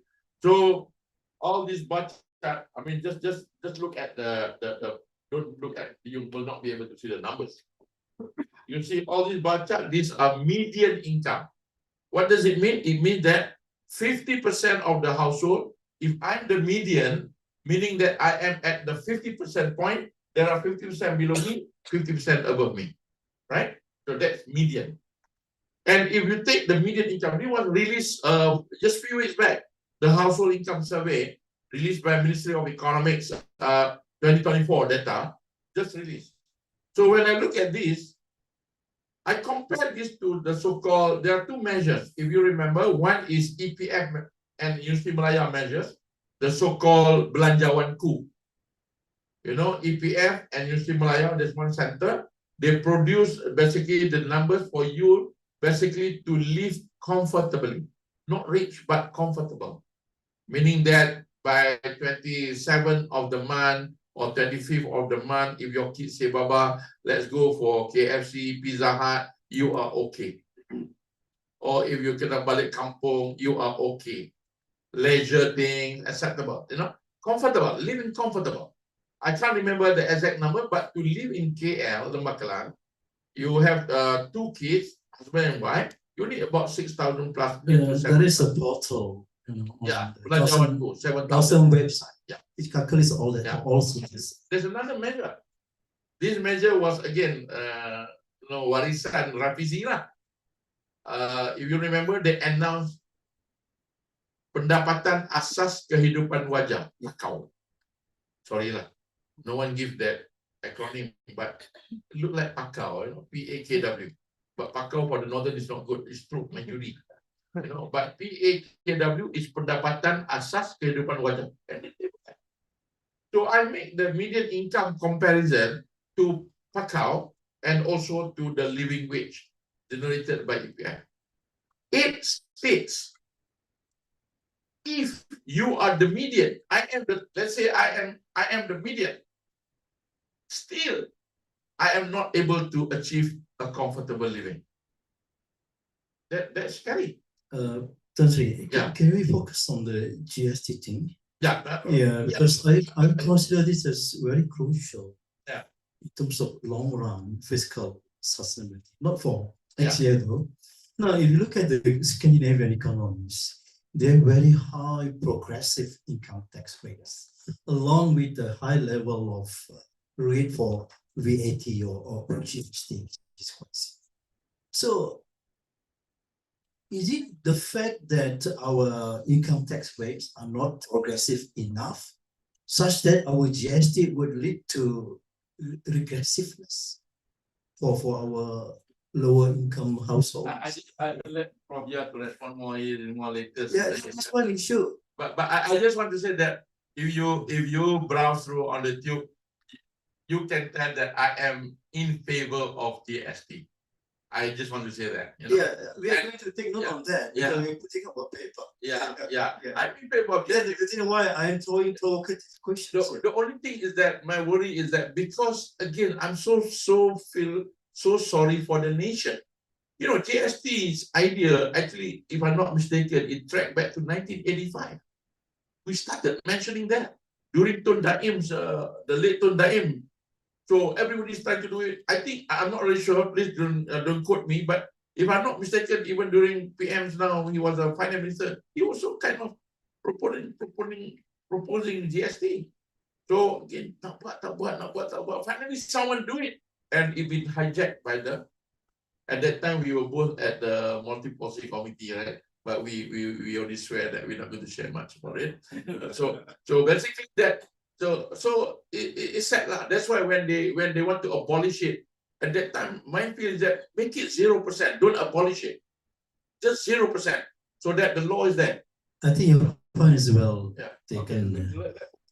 Yeah. But before that, before I forget actually, the 50 billion of budget, the question that I threw earlier, the one that I've got concerned with is those elements of that 50 billion that come or that are sourced from loans or debts that may be guaranteed by the government. This is my concern. If you think that 100% is theirs, not granted by the government, that's fine. It just plays a role. Yeah. That's why I was throwing that provocative question, Prof. Jeffrey. Not to say that it's bad. So, Prof, please have your views. Thank you. Just a quick response on the taxation system. We know that income tax is a tax on effort. It's the work to pay your income based on your income. So that's a tax on effort. We differentiate that with consumption tax. So SST is a form of consumption tax.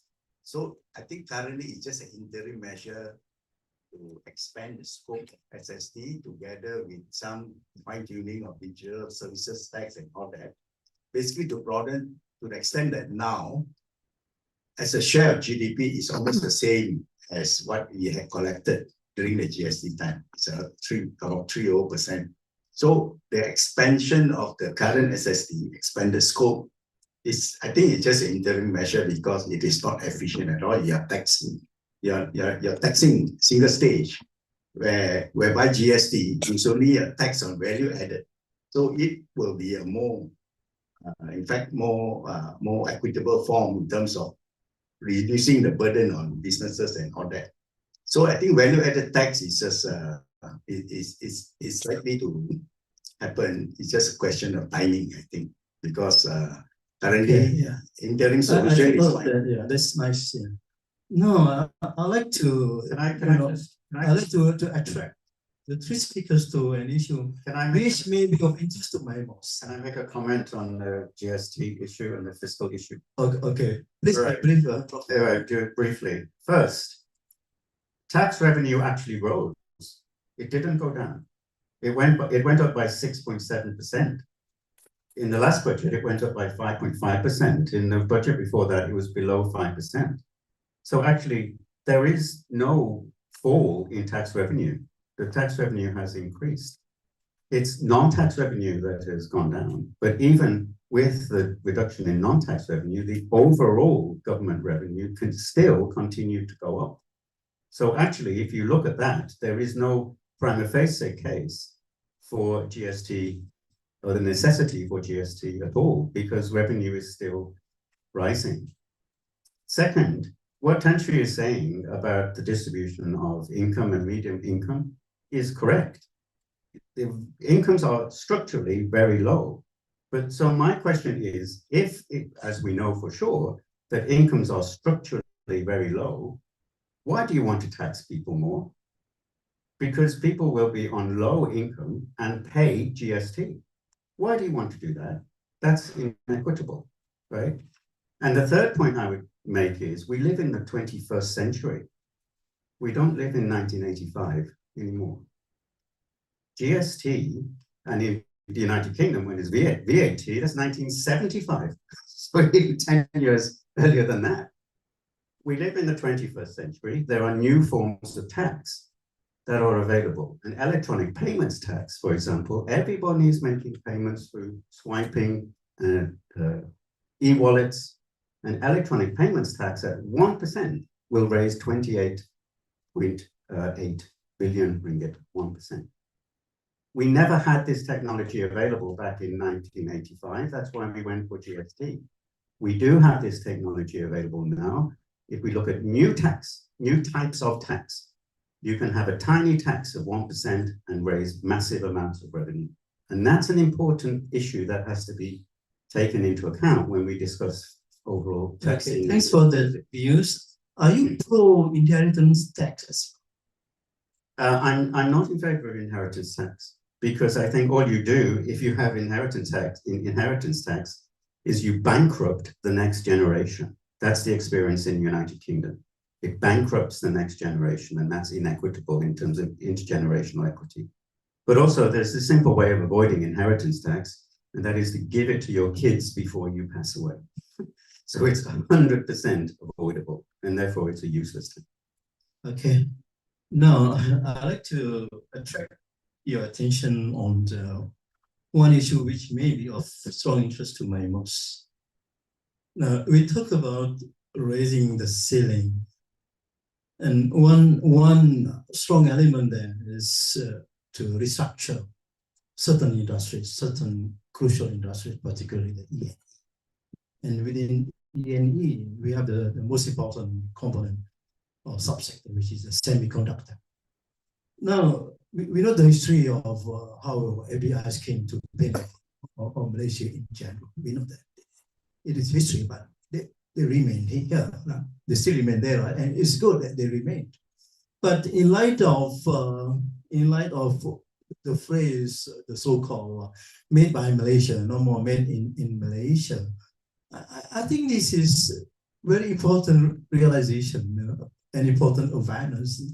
It reflects very much, the importance of homegrown technology. We don't want to be, just assembling chips or testing chips. We want to go beyond that. We want to design them. We want to have our own final products. We want to be champions of certain local brands. And it's very much a very noble desire, noble aspirations embedded in our RM, in our 13 Malaysia plan, and of course in our 2026 budget that was very much highlighted. For example, 13 billion will be allocated to, I think, to the semiconductor, yeah, by certain GLCs. So, but I think the challenges remain. Do we have the necessary culture, meticulous culture, giving attention to details, for example? So far, we are doing good in terms of assembly and testing, but in order to come up with design and final products. Do you think culture is also important there? Maybe having the right budget won't be enough. But how about culture? Anyone would like to deliberate about this? The importance of culture. I've done a few years back. I have few years. I mean, before I retired, I have few PhD students. You know, because I was long in the discussion about pushing for innovation. We always talk about GERD, how much we spend for research and development. We measure patterns. There are so many people at university love to measure all these, measures the papers and contribution and so on. We talk very science. But then I asked the two students of my PhD students, I said that, can you go to the Faculty of Art and Science? Faculty of Art, Social Science. Find scholars or researchers who are working on culture. You know, and interestingly, when they come back, they said there's a huge literature on that. That yes, science, innovation, and so on is part of it is about capabilities and so on. But the culture, the ecosystem are important. Three things that they were talking about culture. One, if the society is closely tied to their tradition. And they found out that some countries, they are more, I mean, culture-wise, it's very hard for the society to accept something new. You know, I don't know how many of you realize that for Malaysian to accept washing machine, it takes years. Rural folk tak terima.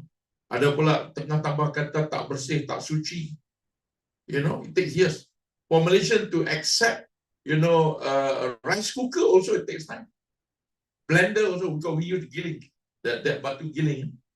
So culture, there are differentiation. I will not go deep into it, but there are dimensions of social culture that are influencing the priorities and the conduct of life of certain society. That's number one. Then I talk to people in geography. And when I look at the map of innovation, it is so obvious that innovation comes from the further you are from the equator line, you innovate more. These are very interesting subjects. People get laureate because of this sometimes. Innovate, breaking the frontier of knowledge. And one thing that comes to the kind of discussion is that does the climate also matters for innovation culture?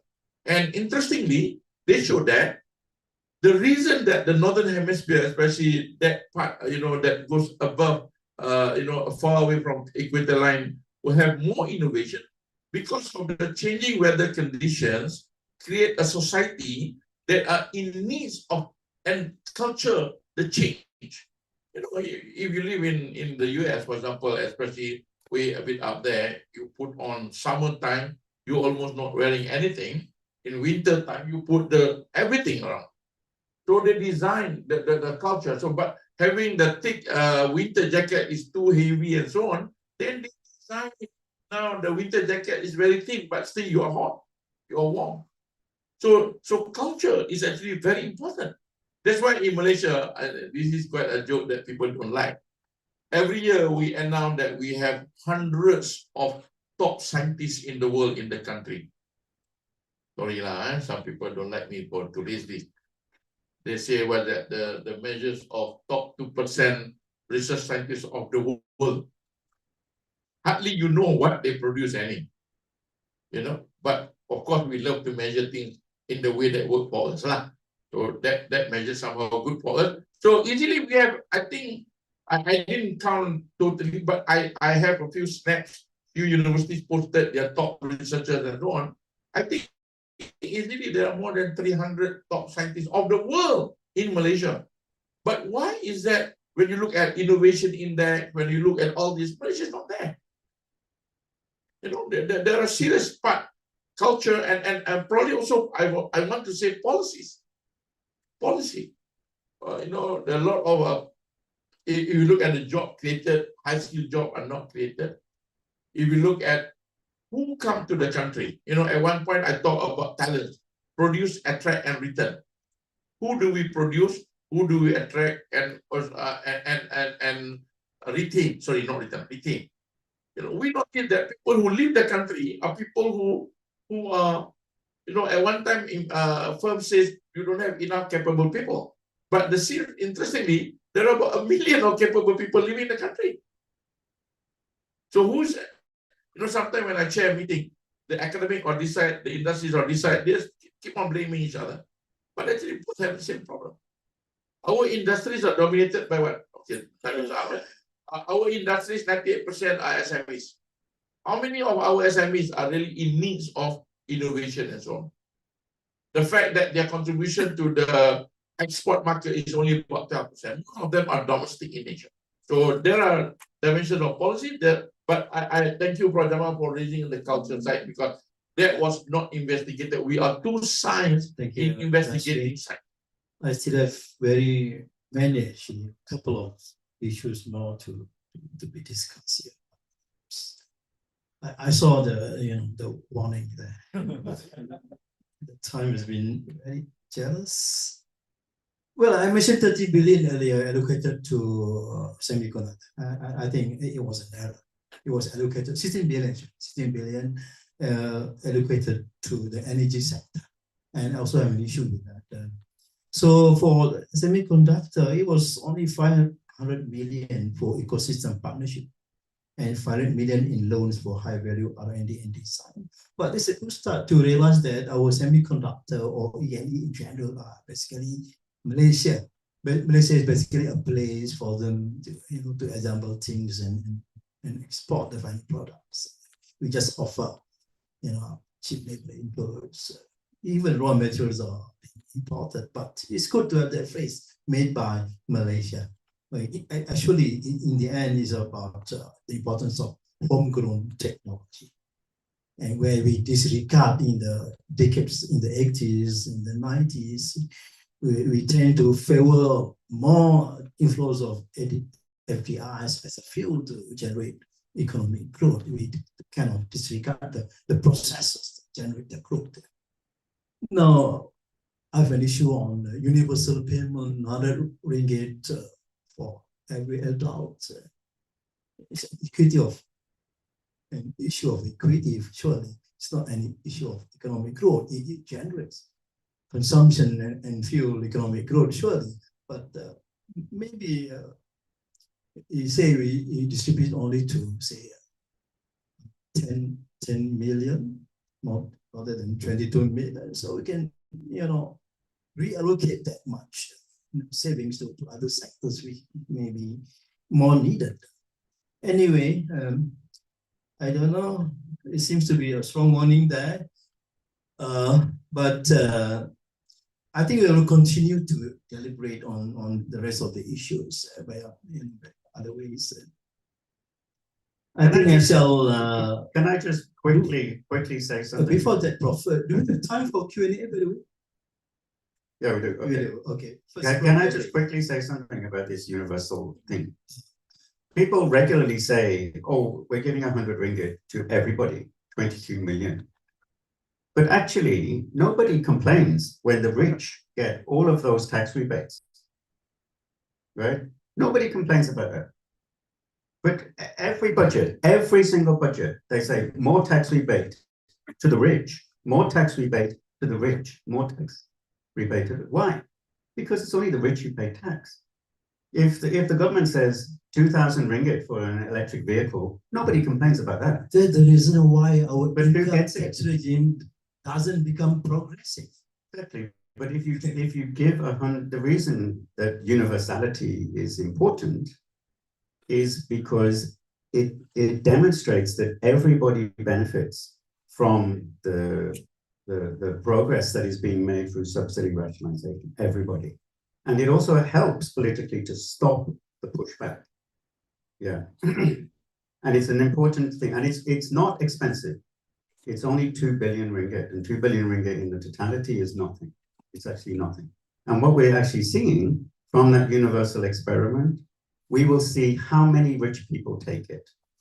And it looks as if rich people will not be spending. It looks a little, we'll find out toward Christmas time when, when it starts to run out, they might go out and start spending it. I think every single cent matters to everyone. Yes. But as economists, I think we should be looking at the economy like a bird view. But we will see that. We will see that. We will see that many people.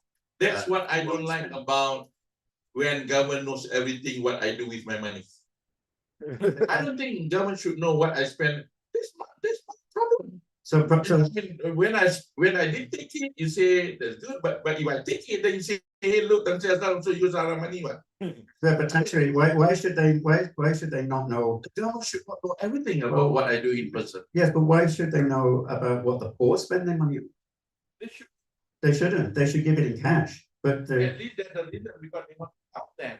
To know their spend on. Economists are like lawyers. You see, the The debate. limit of privacy, government, helping is good, but help it rightly. I mean, I take that. Yeah, well, I don't want to be involved in the debate here because we're trying to draw together inputs here. But economists understand very well the concept of marginal utility of income. To the rich who earns 10K or 20K a month, 1 ringgit, the marginal utility of 1 ringgit is maybe 0. It matters, but in terms of utility, satisfaction is 0 as compared to the low income. 1 ringgit could matters a lot more, maybe 5 ringgit. But then the principle would be if the marginal utility is 0, they won't spend it. And then the government will save it. And so actually you will find from this experiment how much is being spent. The point is to reallocate to other sectors. But we only know that if we do the experiment.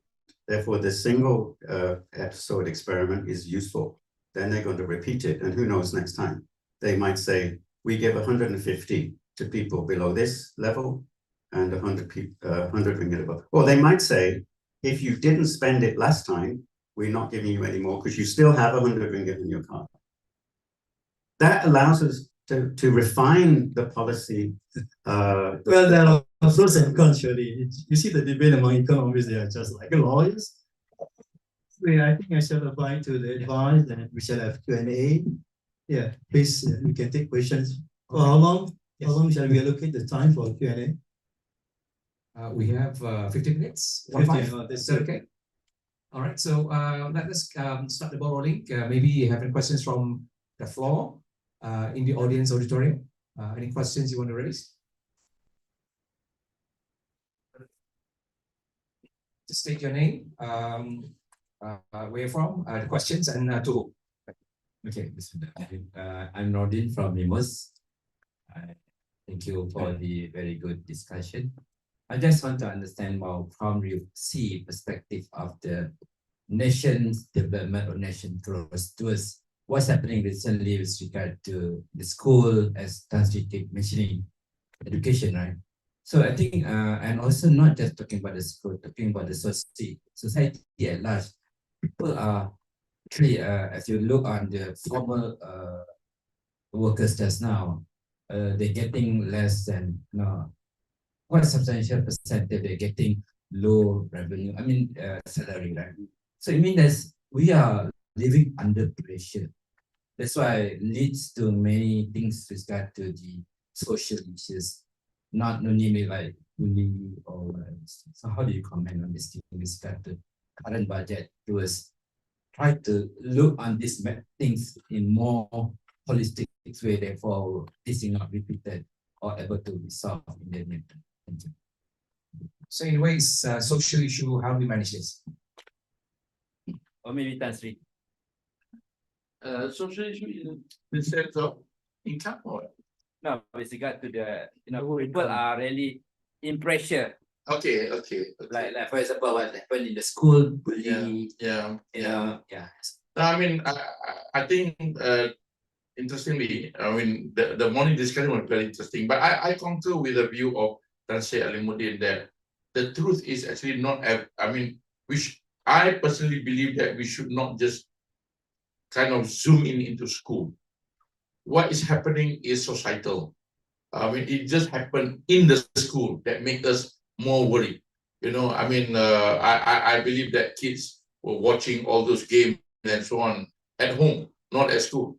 But because it happened in school, then people start to blame the school. But anyway, there is a problem there. I mean, that's why to me, I feel like the world has changed significantly.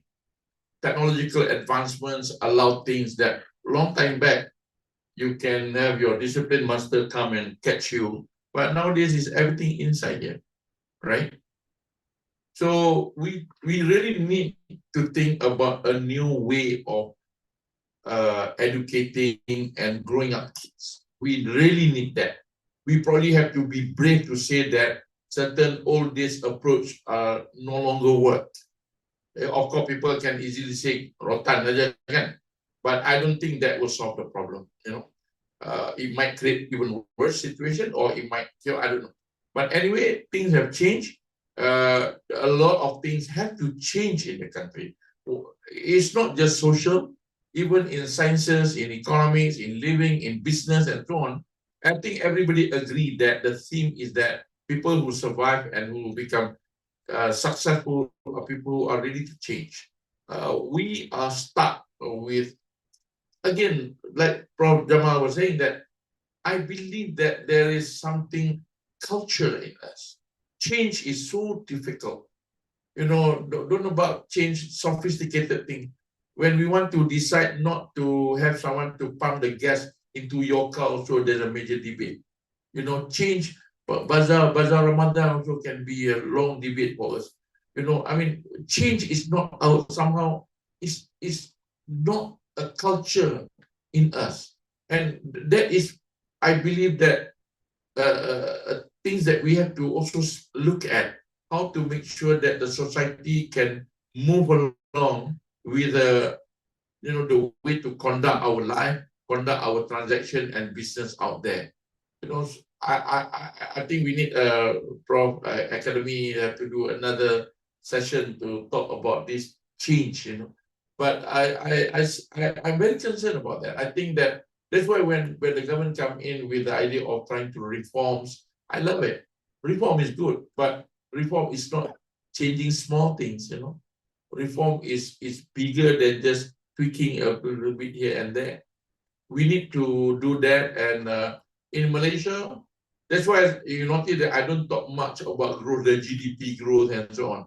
Because, you know, when I look at the data, yes, GDP growth is interesting, but do you know where is that growth happening? In Malaysia, only 4 states, I think I don't want to put it out. Malaysia's GDP is generated only by KL, Selangor, Johor, Penang, a little bit of Melaka.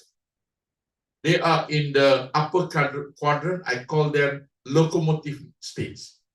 But the other states, clearly, they are laggards. Low income, low growth, low in all sense of advancement. So when you go out and announce that our growth is what percent, if you look at investment data, yes, investment FDI is coming a lot, but it's only the 4 states are benefiting. The rest are almost zero. So I have the data later on, I'll try to put it out. So that's why in Malaysia, the idea of inclusivity is becoming so important to make sure that everybody feel it. You know, if you look at the income of the T20 and the B40, the gap is widening. I have the data with me. So these are the challenges. I think that's why one of my worries that I pernah raised to people up there.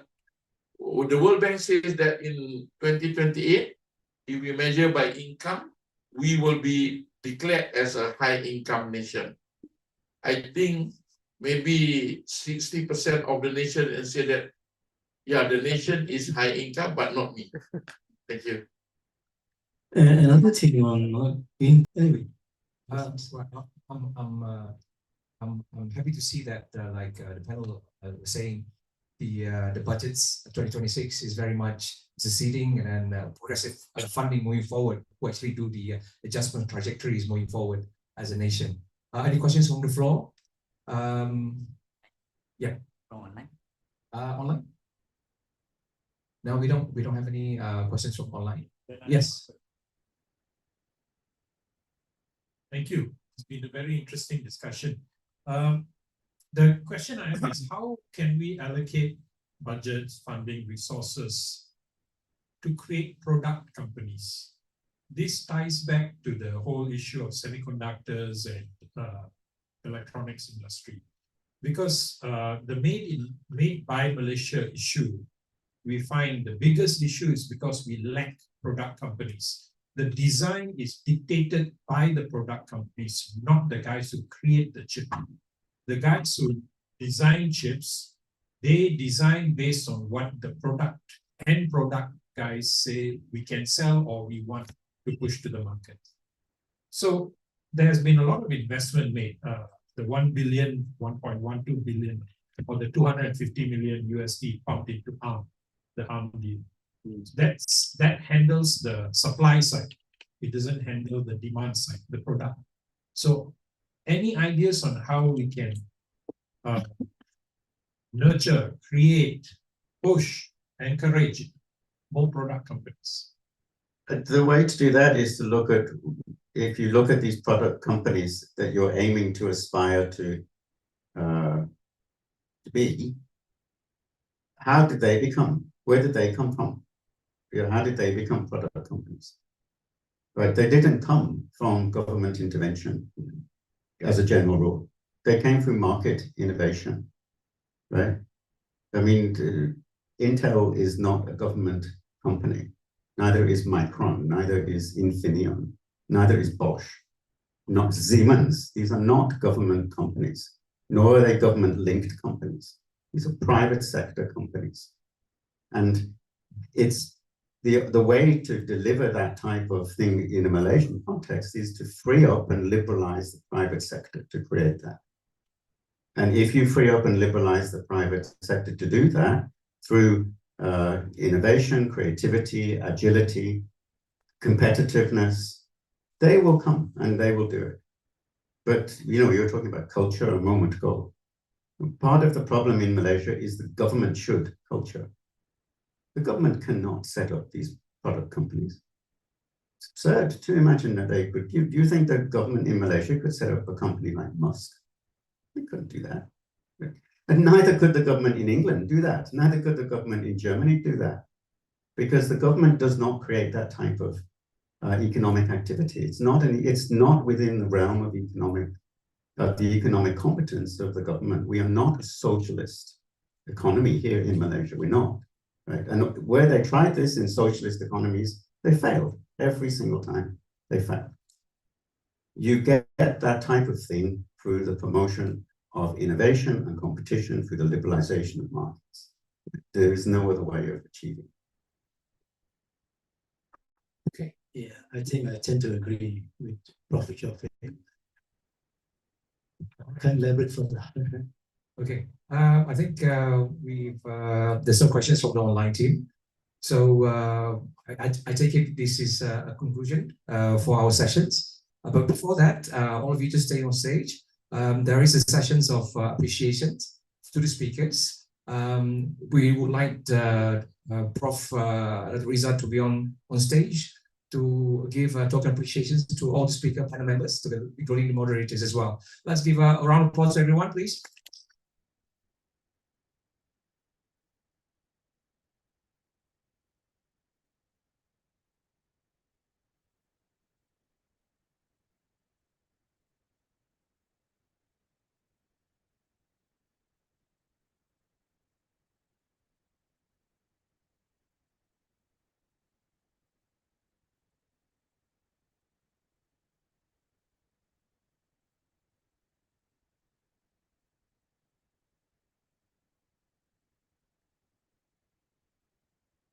So okay, that's right. So yeah, to Prof. Jamal for our moderators, let's give a round of applause, everyone. Thank you for the contributions. Next, we have Prof. Ye.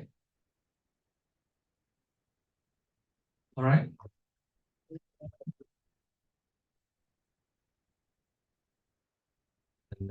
Tan Sri?